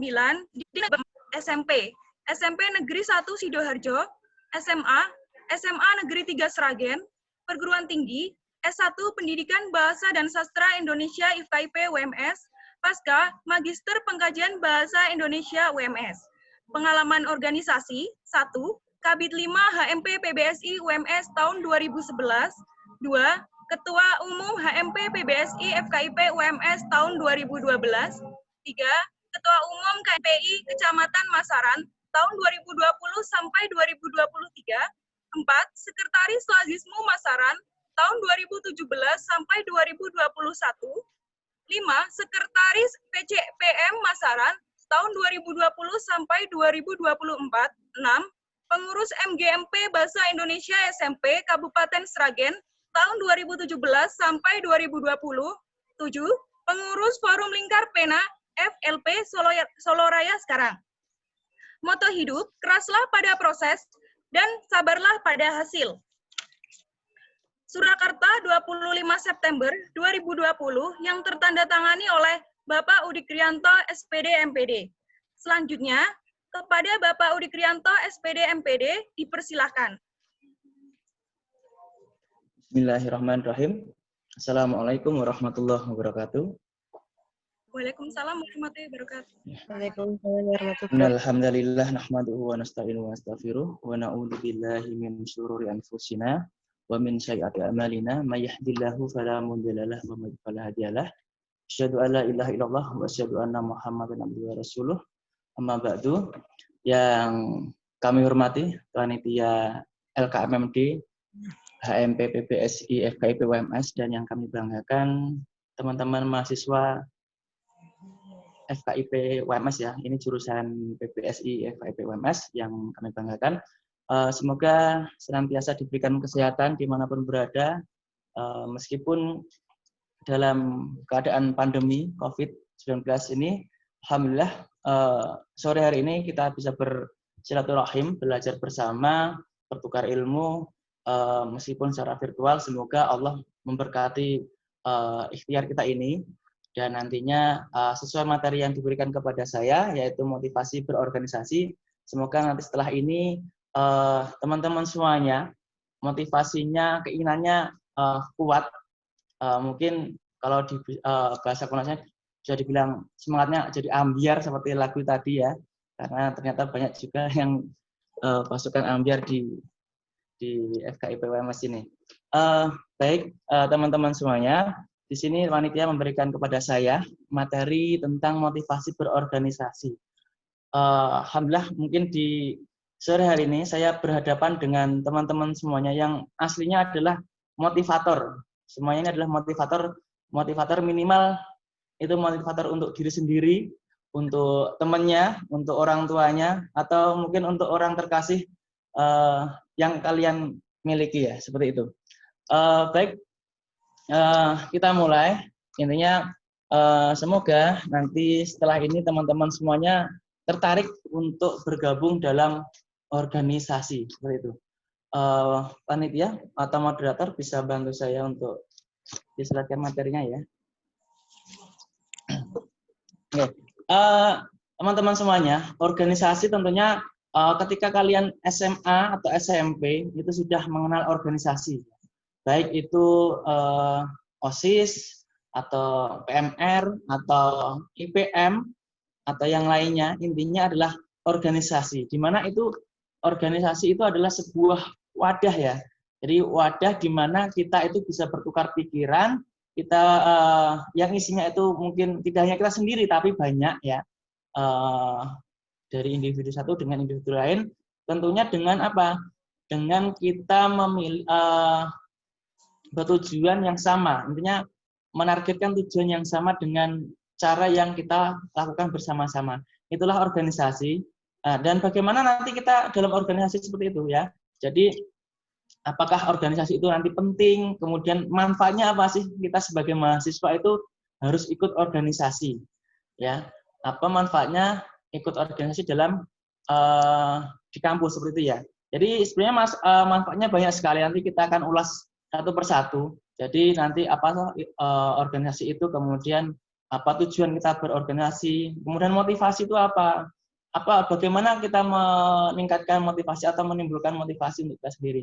Tentunya motivasi itu kan sebenarnya keinginan ya, keinginan, dorongan, mungkin juga ditambah dengan semangat untuk mencapai sebuah tujuan. Tentunya teman-teman semuanya pernah menjadi atau termotivasi dengan mungkin kata-kata dari teman atau mungkin melihat quotes-quotes di Instagram atau di mana. Intinya adalah sesuatu yang bisa membangkitkan semangat kita untuk motivasi. Tentunya motivasi dalam hidup ini sebenarnya bukan Mario Teguh, bukan motivator yang sudah tingkat, tapi motivator yang kita adalah ya diri kita sendiri. Bagaimana kita mendengarkan motivasi dari motivator yang sangat luar biasa, tapi diri kita sendiri tidak memiliki motivasi untuk berkembang. Nah, kemudian bisa dilanjutkan slide-nya di slide ke-4 ya. apa tujuan kita kuliah atau tujuan kita ke kampus? Apakah kita hanya ingin kuliah saja atau ya lanjut next yang keempat ya slide-nya yang ini. Nah, apa tujuan kita ke kampus atau kita kuliah? Apakah kita dulu itu kuliah di jurusan Bahasa Indonesia FKIP UMS itu karena terpaksa kah? Atau kan karena mungkin jurusan yang lainnya sudah penuh? Atau mungkin ada juga yang mungkin itu tujuan utamanya? Itu macam-macam. Tanpa dipungkiri pasti adalah kita masuk ke jurusan ini, mungkin ada yang kemarin pengennya masuk ke jurusan A, ternyata bisanya masuk ke jurusan ini. Tak masalah, intinya di sini kita di kampus itu kalau bisa jangan hanya kuliah saja. Kalau istilahnya dulu itu kalau saya kuliah, jangan menjadi mahasiswa kupu-kupu. Apa itu kupu-kupu? Kuliah pulang, kuliah pulang. Jadi tidak ada variasi. Kalau dibilang itu mahasiswa yang monoton ya. Ya, jadi jadilah mahasiswa yang tidak monoton, jangan kupu-kupu atau kuliah pulang, tapi carilah aktivitas yang lain yang itu tidak ada di dalam kelas kuliah. Karena masih banyak sekali kegiatan-kegiatan di luar kelas atau bangku kuliah ya. Bisa UKM atau HMP ini atau yang lain sebagainya. Intinya kita perlu namanya organisasi. Jadi kita kuliah itu tidak hanya cari IP yang tinggi, sekarang IP tinggi itu tidak susah seperti dulu-dulu ya. Sekarang mungkin cari IP 3,9, 3,8 itu semoga masih sangat mudah bagi teman-teman semuanya. Apakah kemudian kita masuk kuliah itu karena kita ingin mudah cari kerja? Bisa saja ya, karena mungkin nanti teman-teman memiliki tujuan itu menjadi dosen bahasa Indonesia mungkin, atau guru, atau mungkin yang lainnya. Intinya saat ini adalah kalian sebagai mahasiswa, dan mahasiswa itu apa yang kamu lakukan selama menjadi mahasiswa. Kemudian semoga kita kuliah juga tidak hanya karena disuruh orang tua untuk kuliah saja, tapi memang kita ada niatan untuk menimba ilmu, kemudian mengasah kemampuan kita dan lain sebagainya. Lanjut, Mbak Moderator. Nah, kemudian ya sebenarnya kuliah itu penting, akan tetapi ikut organisasi itu juga sangat penting. Kenapa penting? Karena berorganisasi itu tidak kita dapatkan di dalam kelas. Mungkin di dalam kelas kalian pelajarannya hanya morfologi, kemudian sintaksis dan lain sebagainya. Itu hanya mata kuliah, itu hanya bersifat ilmu pengetahuan, ilmu teori. Tetapi belum ya Mbak ya, belum sampai gitu. Saya jelaskan dulu. Jadi perlu kita ikut organisasi, sangat penting ya, karena di bangku kuliah kita tidak mendapatkan apa yang kita dapatkan di organisasi. Jadi kita tidak bisa beristilahnya dalam organisasi, kan tadi sudah dijelaskan materi sebelumnya bagaimana memilih pemimpin dan lain sebagainya. Nah, kita di situ kita ditempa, kita diuji bagaimana menjadi mahasiswa yang tidak hanya kuliah pulang, tapi bagaimana kita juga bermanfaat bagi mahasiswa yang lainnya dan bermanfaat bagi masyarakat. Karena organisasi itu banyak sekali kegiatannya, baik itu kegiatan bersifat pendidikan, kemudian bersifat agama, atau bersifat kemasyarakatan, semuanya ada di kegiatan organisasi. Maka setelah ini kita harapkan teman-teman tuh tertarik masuk organisasi, karena kalau hanya kuliah saja kita sangat rugi. Waktu yang kita gunakan kurang lebih selama 4 tahun itu sangat rugi kalau kita gunakan hanya untuk kuliah saja. Mungkin kalau nyambi kerja, ya itu beda lagi. Tapi kalau hanya kuliah saja, tentunya kita harus mau dan usahakan bisa bergabung di organisasi. Silakan teman-teman bergabung di organisasi mana. Intinya di sini kita fokusnya ke HMP PBSI. Semoga nanti kita bisa belajar di situ. Nah, kemudian haruskah kita mengikuti organisasi? Itu sangat penting dan sangat perlu, ya, karena permasalahan di kampus itu tidak hanya di kelas saja. Kita sebagai mahasiswa tentunya bagaimana menjadi mahasiswa itu hanya yang tidak hanya ditransfer ilmu, bagaimana kita bermanfaat bagi orang lain. Di organisasi itu kita bisa memahami teman yang satu dengan teman yang lainnya, bertukar pikiran, kemudian bertukar pendapat. Disitulah hiruk pikuknya di organisasi. Bagaimana kita mungkin tadi sudah dijelaskan juga bagaimana cara kita itu bernegosiasi dengan dosen, kemudian cara kita mencari sponsor, cara kita melobi pembicara dan lain sebagainya. Tentunya hal ini kita dapatkan hanya tidak di kelas. Kalau di kelas ya tadi hanya transfer ilmu.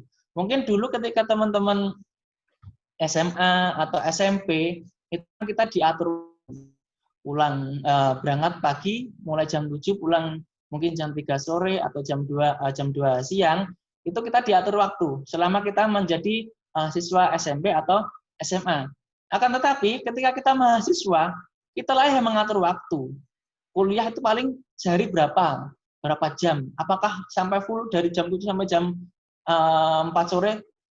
Jarang. Sekarang paling sehari itu 2 kuliah, 3 kuliah. Bahkan kalau ada satu semester hanya mengambil satu materi. Jadi, nah waktu itu kita banyak sekali. Kita manfaatkan waktu yang sangat banyak itu. Kita belajar di kelas untuk kuliah, tapi kita juga berorganisasi untuk mengasah jiwa kepemimpinan kita, cara kita memanajemen waktu, cara kita menjadi orang yang memberikan solusi dalam masalah yang dihadapi teman-teman atau diri kita sendiri. Jadi kita memiliki istilahnya teknik problem solving seperti itu. Lanjut, Mbak Moderator, durasi saya nanti berapa menit ya Mbak? Ya.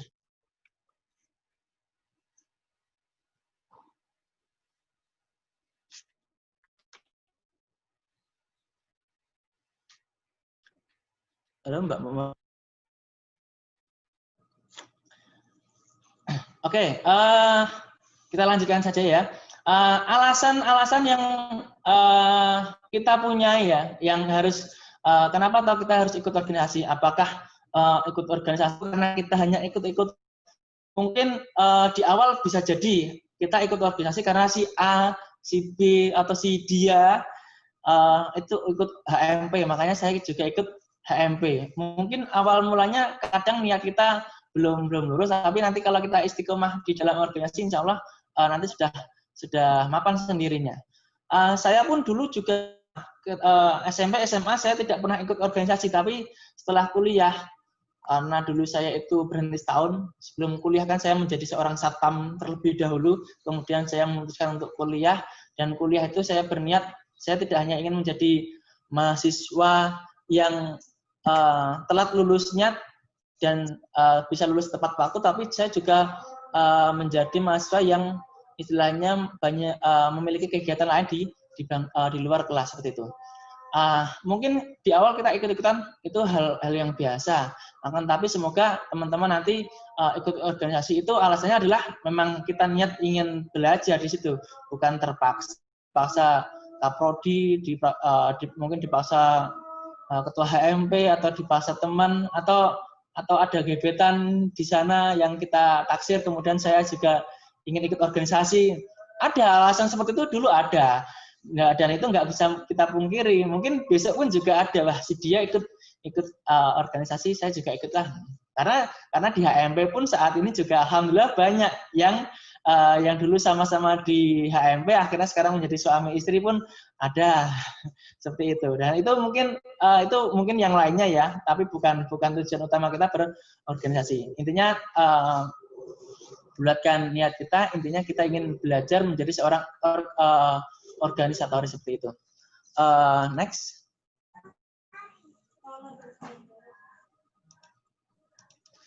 Oke, lanjut. Kemudian, mengapa kita harus ikut organisasi ya?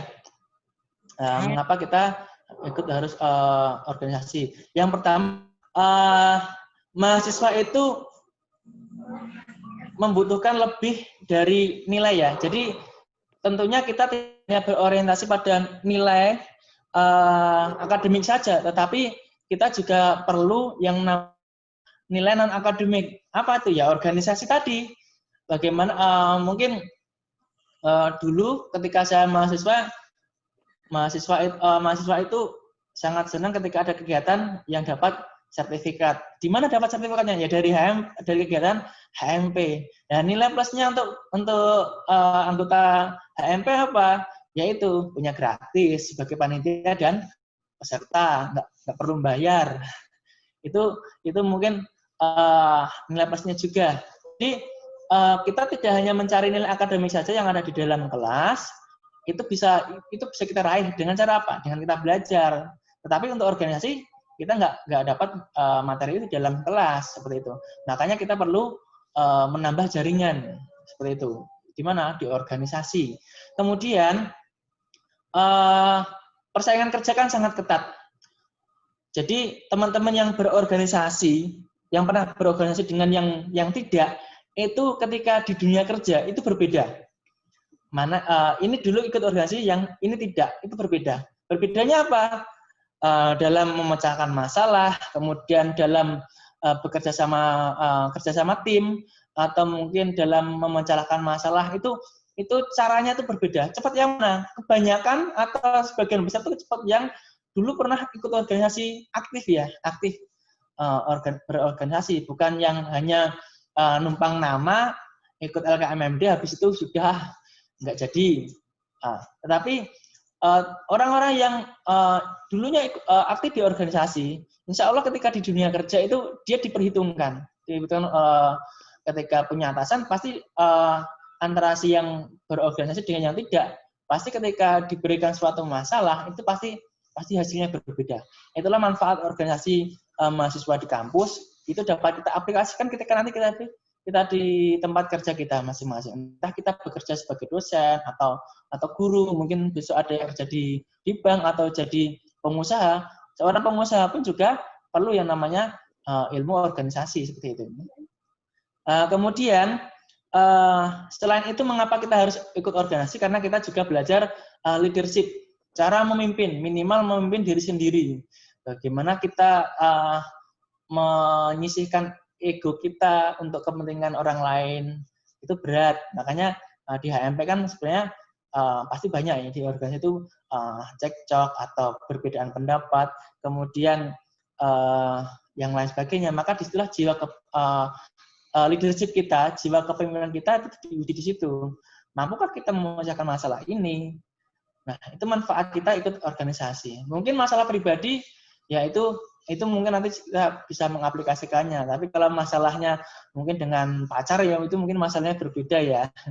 Itu berbeda masalahnya. Nah, kalau di organisasi ya itu tadi, masalah sangat banyak dan itu di situ kita dilatih untuk menjadi seorang pemimpin. Kemudian yang berikutnya adalah problem solving. Itu cara bagaimana kita memecahkan masalah.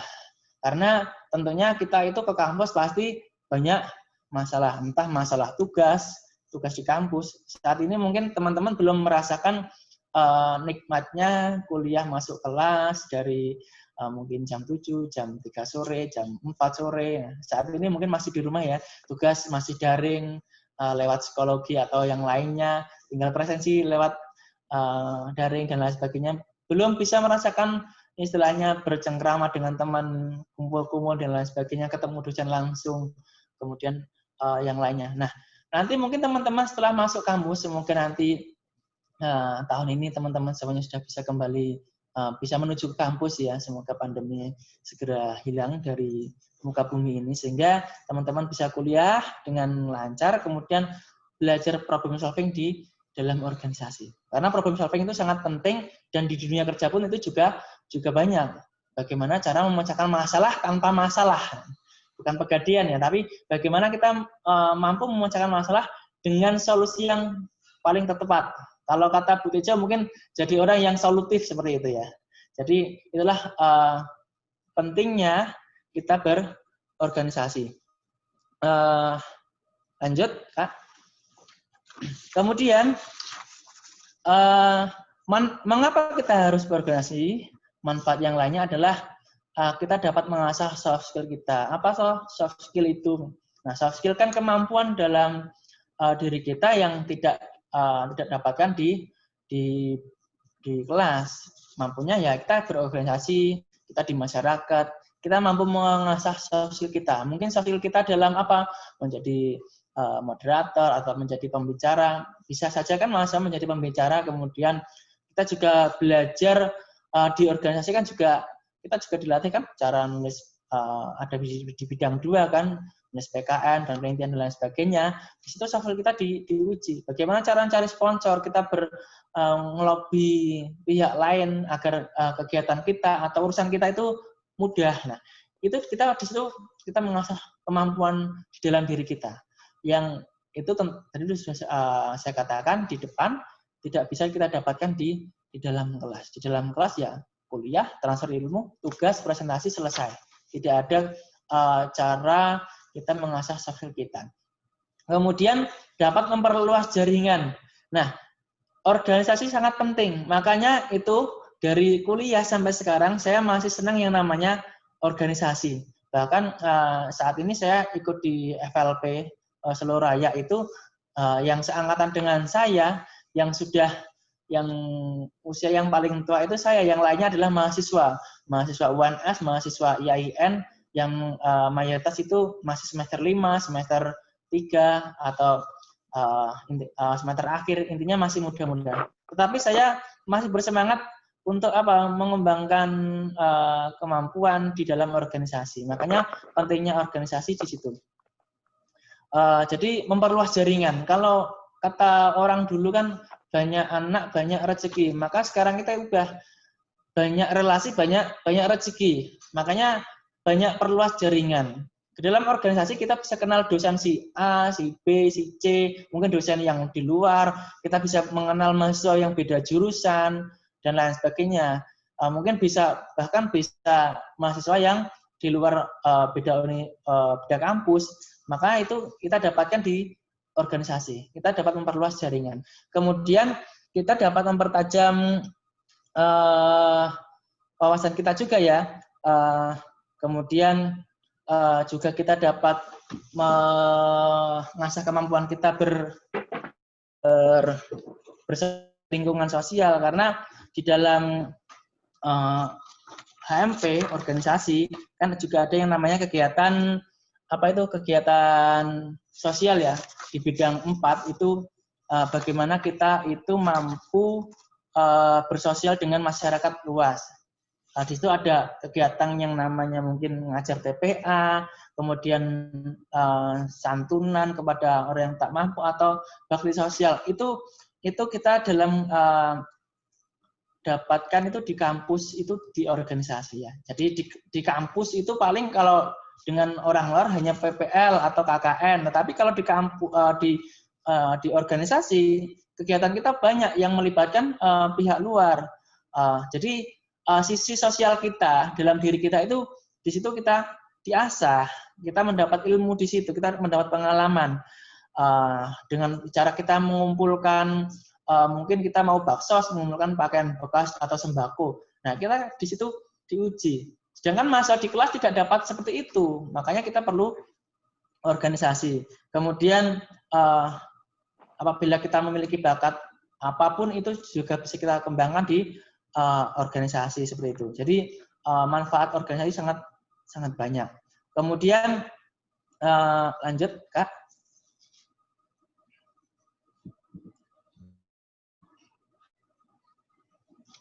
Oke.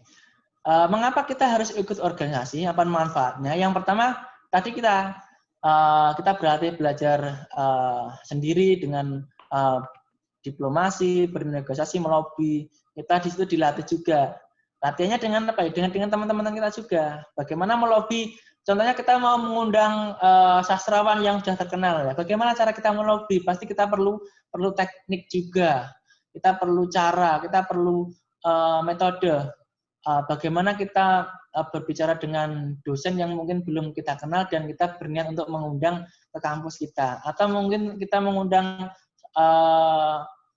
contohnya sastrawan yang terkenal, atau mungkin kita mengundang Afra atau Elvitiana Rosa atau yang lainnya. Nah, disitulah kita biasa juga cara melobi mencari sponsor agar kegiatan kita didanai dari luar, dapat tambahan dan lain sebagainya. Kemudian kita juga mendapat manfaat bagaimana caranya kita menentukan skala prioritas. Mana yang penting, mana yang mendesak, mana yang masih longgar. Nah, disitulah kita diuji, kita belajar. Contohnya, hari ini kita kuliah. Jam 4. Setelah itu kita ada mungkin bukan janji ya, mungkin ada acara sama teman ngopi. Tapi saat itu kita juga ada kegiatan di organisasi. Maka di situ kita juga diuji juga. Kita mau pilih ngopi sama teman,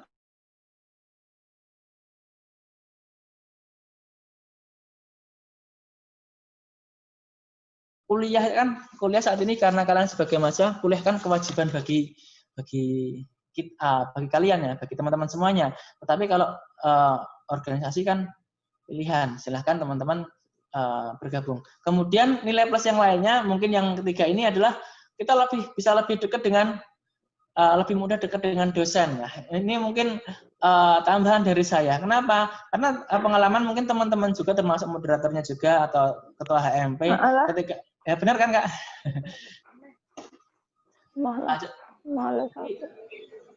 Jadi kita berorganisasi itu bisa dengan cara kita lebih dikenal dosen. Jadi teman-teman yang ikut di HMP atau ikut organisasi di kampus itu biasanya lebih mudah dihafal dosen. Dan biasanya juga malah lebih sering dimintain bantuan, diajak diskusi dan lain sebagainya. Disitulah nilai plus kita. Kalau masalah nilai bagaimana ya itu nanti urusan kamu dengan ikhtiarmu dengan dosen seperti itu. Intinya nilai plus yang lainnya adalah itu, dekat dengan dosen. Lanjut Kak.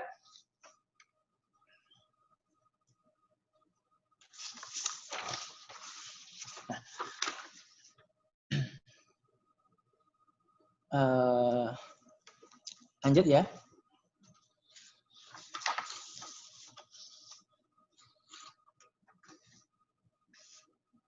Oke, teman-teman semuanya, mungkin manfaat yang lainnya itu kita di organisasi itu adalah kita memperkaya CV kita. CV itu kurikulum vitae ya. Karena ketika kita lulus kuliah atau kita mulai masuk ke dunia kerja, ketika melamar, pasti ada kolom di kurikulum vitae atau daftar riwayat hidup itu namanya apa? Pengalaman organisasi. Makanya pentingnya kita ikut organisasi adalah yaitu tadi kita memperkaya CV kita dengan banyak pengalaman kita sehingga itu menjadi pertimbangan orang yang akan menerima kita di tempat kerjanya. Jadi itu menjadi nilai plus bagi teman-teman semuanya. Insya Allah kalau nggak percaya nanti dibuktikan sendiri 4 tahun ke depan ya. Nanti teman-teman bisa merasakan kalau saya aktif di organisasi, kemudian CV saya itu lengkap dengan banyak kegiatan organisasi, pasti di dalam dunia kerja itu dipertimbangkan untuk lebih diterima. Kemudian bagaimana cara kita memotivasi diri? Tentunya dimulai dari diri kita dulu. Apakah niat kita di kampus tadi hanya kuliah atau untuk mencari ilmu yang lainnya? Nah, ini teman-teman yang sudah bisa memilih karena teman-teman sudah dianggap sudah menjadi mahasiswa. Mahasiswa kan sudah kelasnya sudah mandiri ya, bukan anak-anak SMA lagi, mahasiswa. Makanya namanya mahasiswa. Jadi bisa mengatur waktunya yang baik untuk organisasi dan kuliah.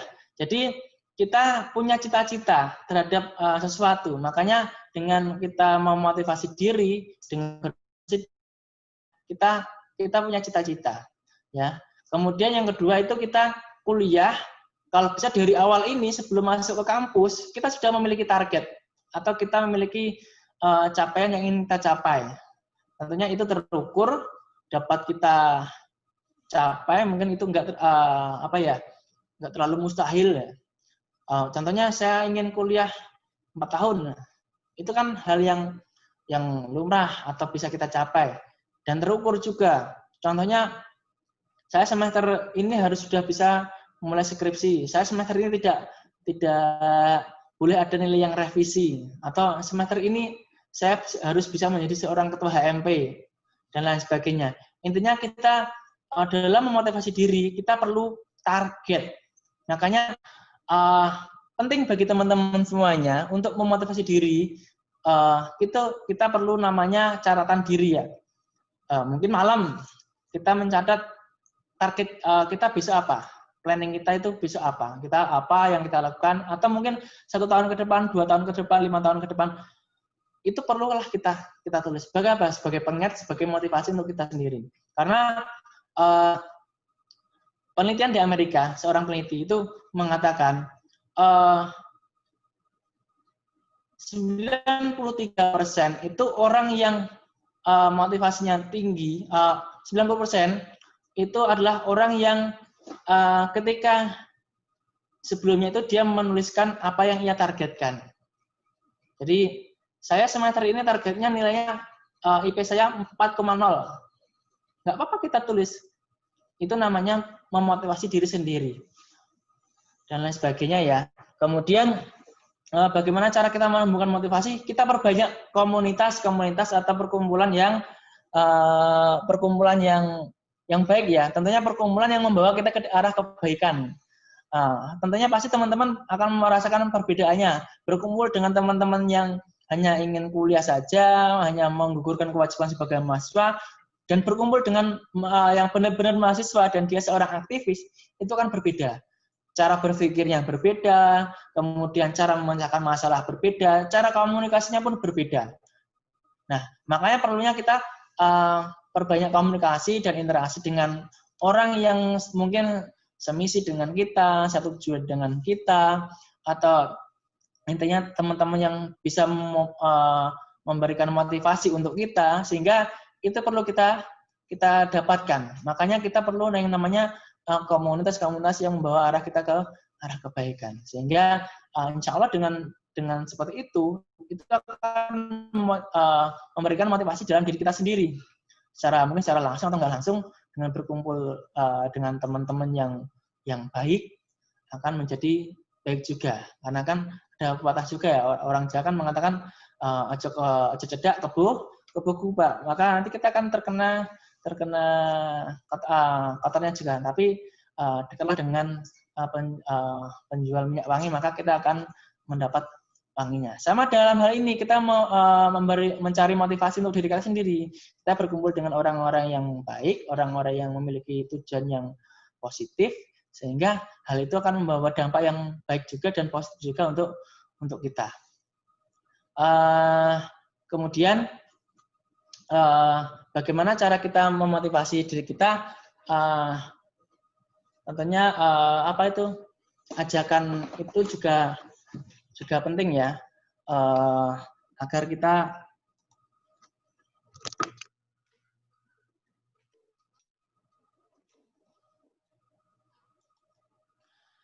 tentunya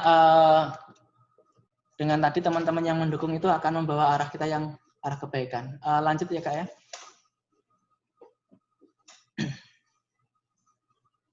Bisa dilanjutkan slide-nya. Oke, ini slide saya yang terakhir dalam materi sore hari ini. Jadi organisasi adalah sekolah bagi para calon pemimpin ya, karena banyak para pemimpin yang dulu ketika di kampus itu adalah seorang aktivis, ketika di masyarakat itu aktif di organisasi dan lain sebagainya. Maka tak heran banyak pemimpin itu yang lahir itu dari dulu ketika mahasiswa adalah seorang organisatoris. Maka berorganisasilah sehingga kalian akan menjadi pemimpin bagi diri kalian sendiri, pemimpin bagi keluarga kalian, pemimpin bagi masyarakat di lingkungan kalian. Bahkan kelak kalian mungkin yang hadir di acara virtual sore hari ini mungkin kelak akan menjadi pemimpin negeri ini. Tidak ada yang mustahil bagi kita semuanya. Maka organisasi sangat penting. Silahkan manfaatkan kesempatan ini. Semoga nanti dengan kita bergabung di organisasi, maka kita bisa melatih diri kita sebagai pemimpin, sebagai leader yang baik.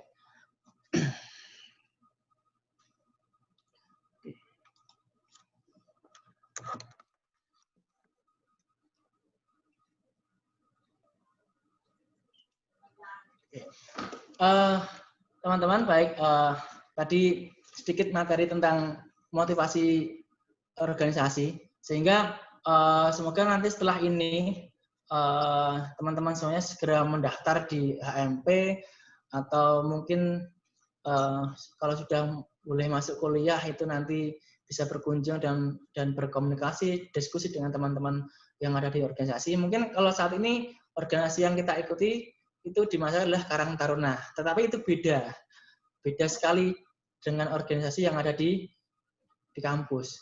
Maka nanti di dunia perkuliahan itu kalian akan mendapatkan ilmu berorganisasi. Demikian itu materi dari saya. Masih ada berapa menit, Kak? Sudah, Pak.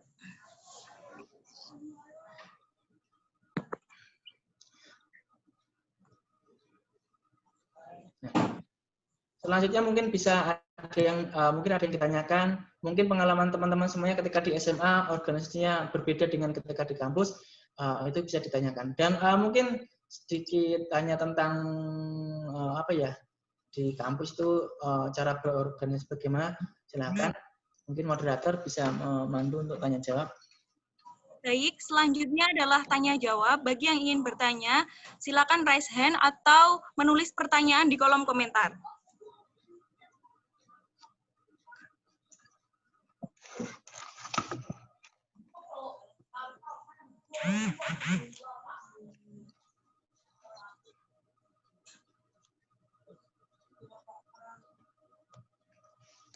Bagi yang ingin bertanya, silakan.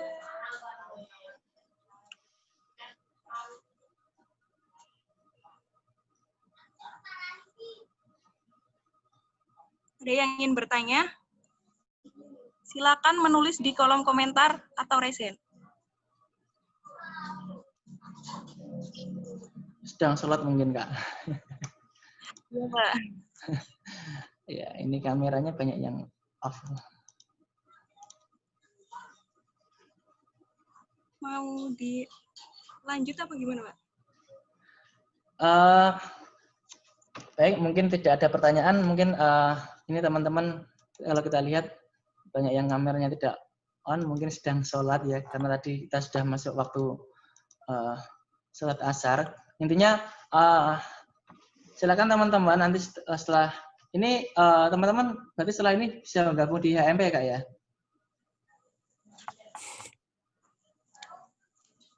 Bapak, saya boleh bertanya? Iya, ini panitianya nih yang bertanya. Ya, nggak apa?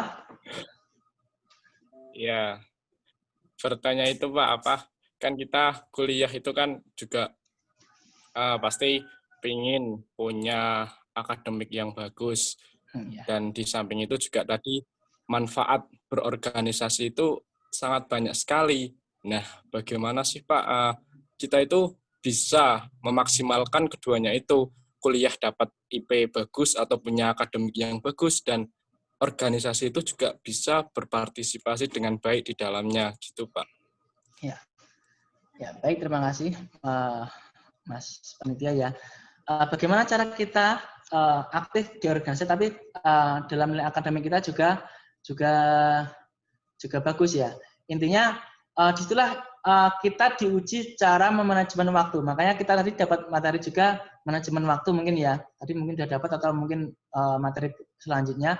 Nah, disitulah kita diuji bagaimana kita mengatur waktu kuliah. Tentunya kuliah kan kuliah dan tugas ya.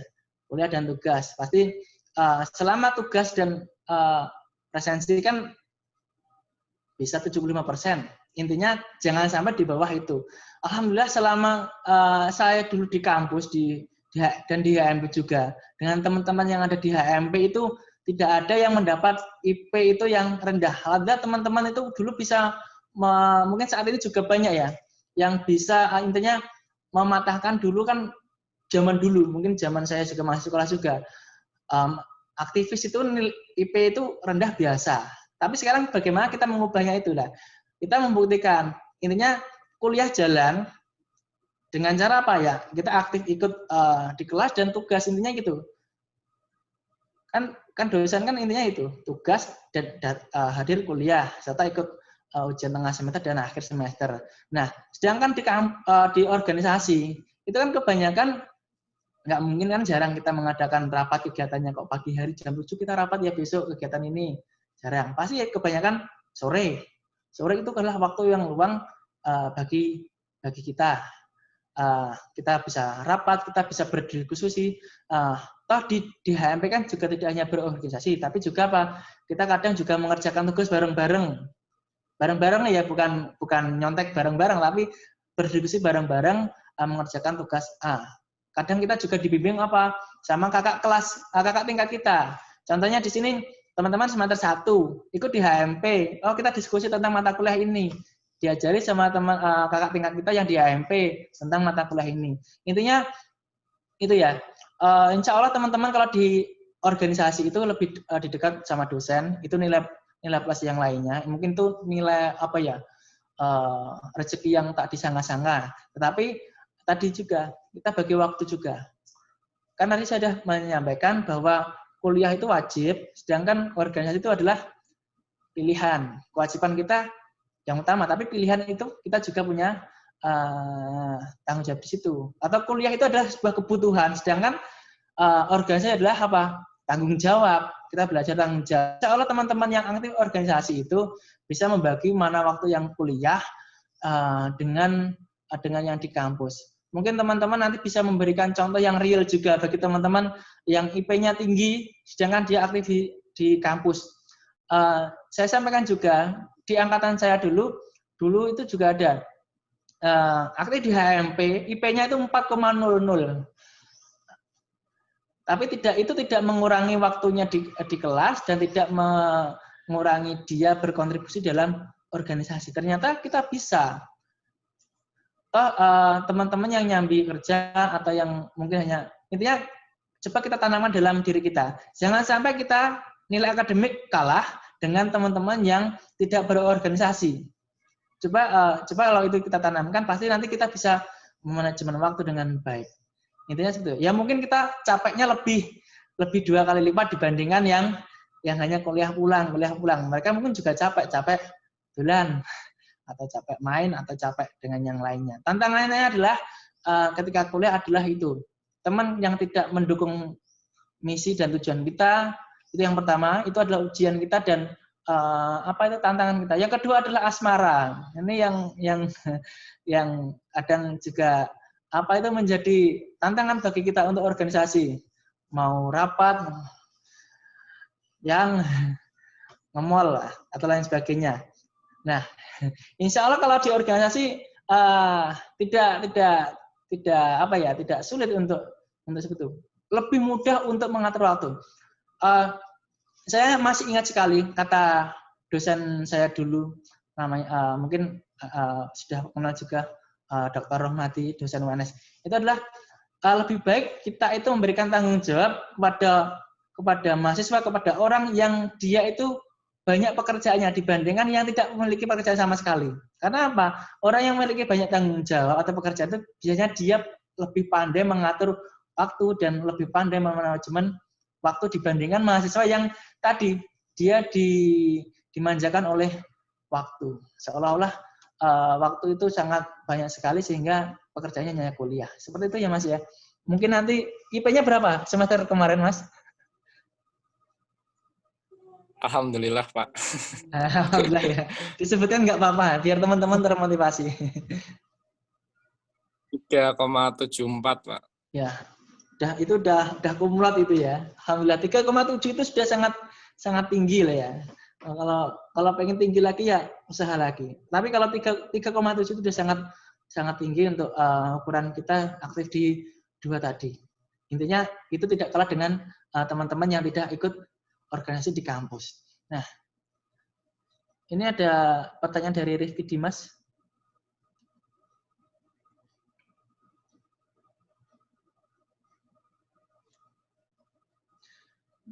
Bedanya organisasi di SMA sama di universitas ya nih. Tadi Mbak moderatornya mana ya? Iya Pak, maaf Pak. Ada pertanyaan dari Rifki Dimas NIM A3102000020, yaitu bedanya organisasi di SMA sama di universitas. Baik, Bapak. Terima kasih. Ya, baik.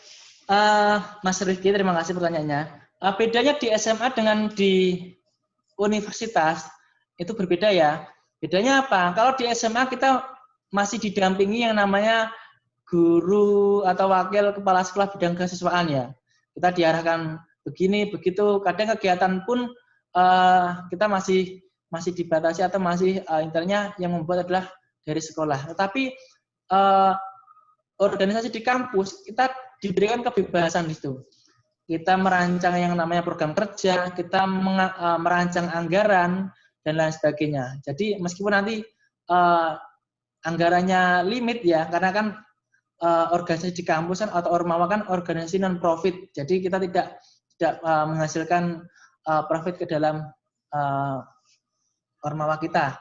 Jadi bedanya di SMA kan kita masih dibimbing, masih diarahkan, dan kegiatannya juga masih mungkin skupnya masih ya di dalam sekolah ya. Artinya kalau di kampus kan lebih besar. Kita melibatkan berbagai banyak jurusan juga. Kalau di SMA kan hanya OSIS. OSIS kan ada satu. Kalau di kampus Ormawa, HMP banyak. Berapa jurusan di situ? Kita bisa di situ kadang komunikasi dengan HMP yang lainnya. Program kerjanya kadang kan ada yang program kerja yang sama. Contohnya LKMP semuanya punya. Kalau di kita kan yang paling identik dengan kita adalah Pimpel ya, yang kemarin baru selesai terlaksana kalau tidak salah ya. Nah, itulah bedanya. Kita lebih dilepas. Jadi kita lebih leluasa untuk mengatur kegiatan kita. Kita lebih leluasa mengatur waktu rapat kita, waktu kegiatan kita. Kalau di sekolah kan ditentukan sekolah juga. Oh ini ada kegiatan sekolah A, kamu kalian nggak bisa mengerjakan kegiatan di tanggal A. Tapi kalau ketika di kampus itu kita bisa lebih leluasa mengadakan sebuah kegiatan dan leluasa kita untuk melakukan program kerja kita. Intinya tidak hanya program wajib juga, tapi program-program yang lainnya, yang insidental, yang tentunya di situ kita langsung terjun ke masyarakat. Intinya kita kalau di kampus itu lebih luas cakupannya dibandingkan di SMA atau di SMP seperti itu.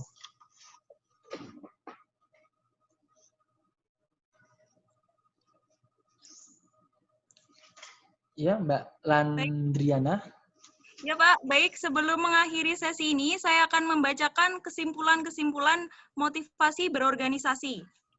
Dalam berorganisasi, seorang harus memiliki motivasi dari dalam diri kita agar dapat mencapai tujuan dengan baik.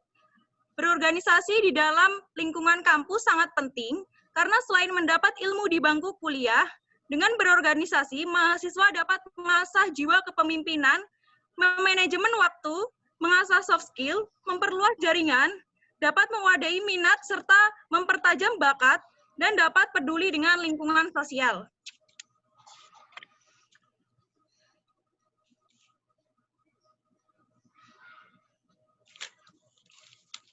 Baik, materi yang disampaikan sudah cukup. Terima kasih banyak kepada Bapak Udi Krianto, SPD MPD, yang telah memberikan ilmunya kepada kita semua. Semoga bermanfaat. Amin. Sekian dari saya. Apabila ada kesalahan, saya mohon dimaafkan. Wassalamualaikum warahmatullahi wabarakatuh.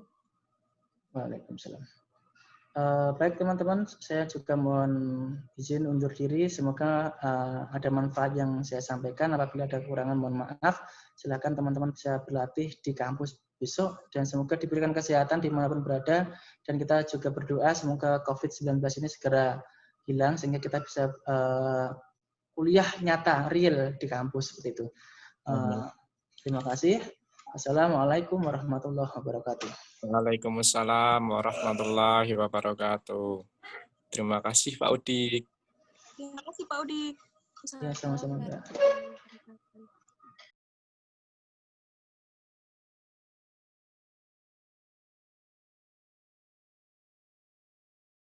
Selanjutnya adalah pengumuman video perkenalan dan pengarahan yang akan dipandu oleh panitia.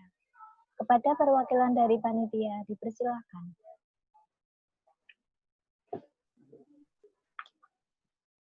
Baik, Assalamualaikum warahmatullahi wabarakatuh. Di sini saya akan menyampaikan pemenang video perkenalan diri. Sebentar ya.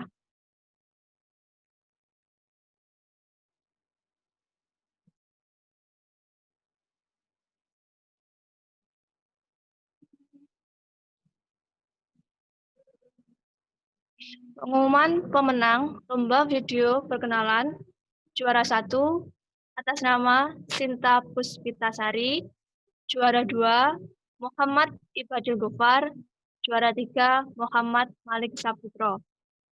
Saya ucapkan selamat kepada juara 1, juara 2, dan juara 3 lomba video perkenalan diri, dan tetap semangat untuk mengikuti acara ini sampai akhir, dan semangat juga untuk kuliahnya ke depan. Saya rasa sudah cukup. Wassalamualaikum warahmatullahi wabarakatuh. Waalaikumsalam warahmatullahi wabarakatuh. Waalaikumsalam warahmatullahi wabarakatuh.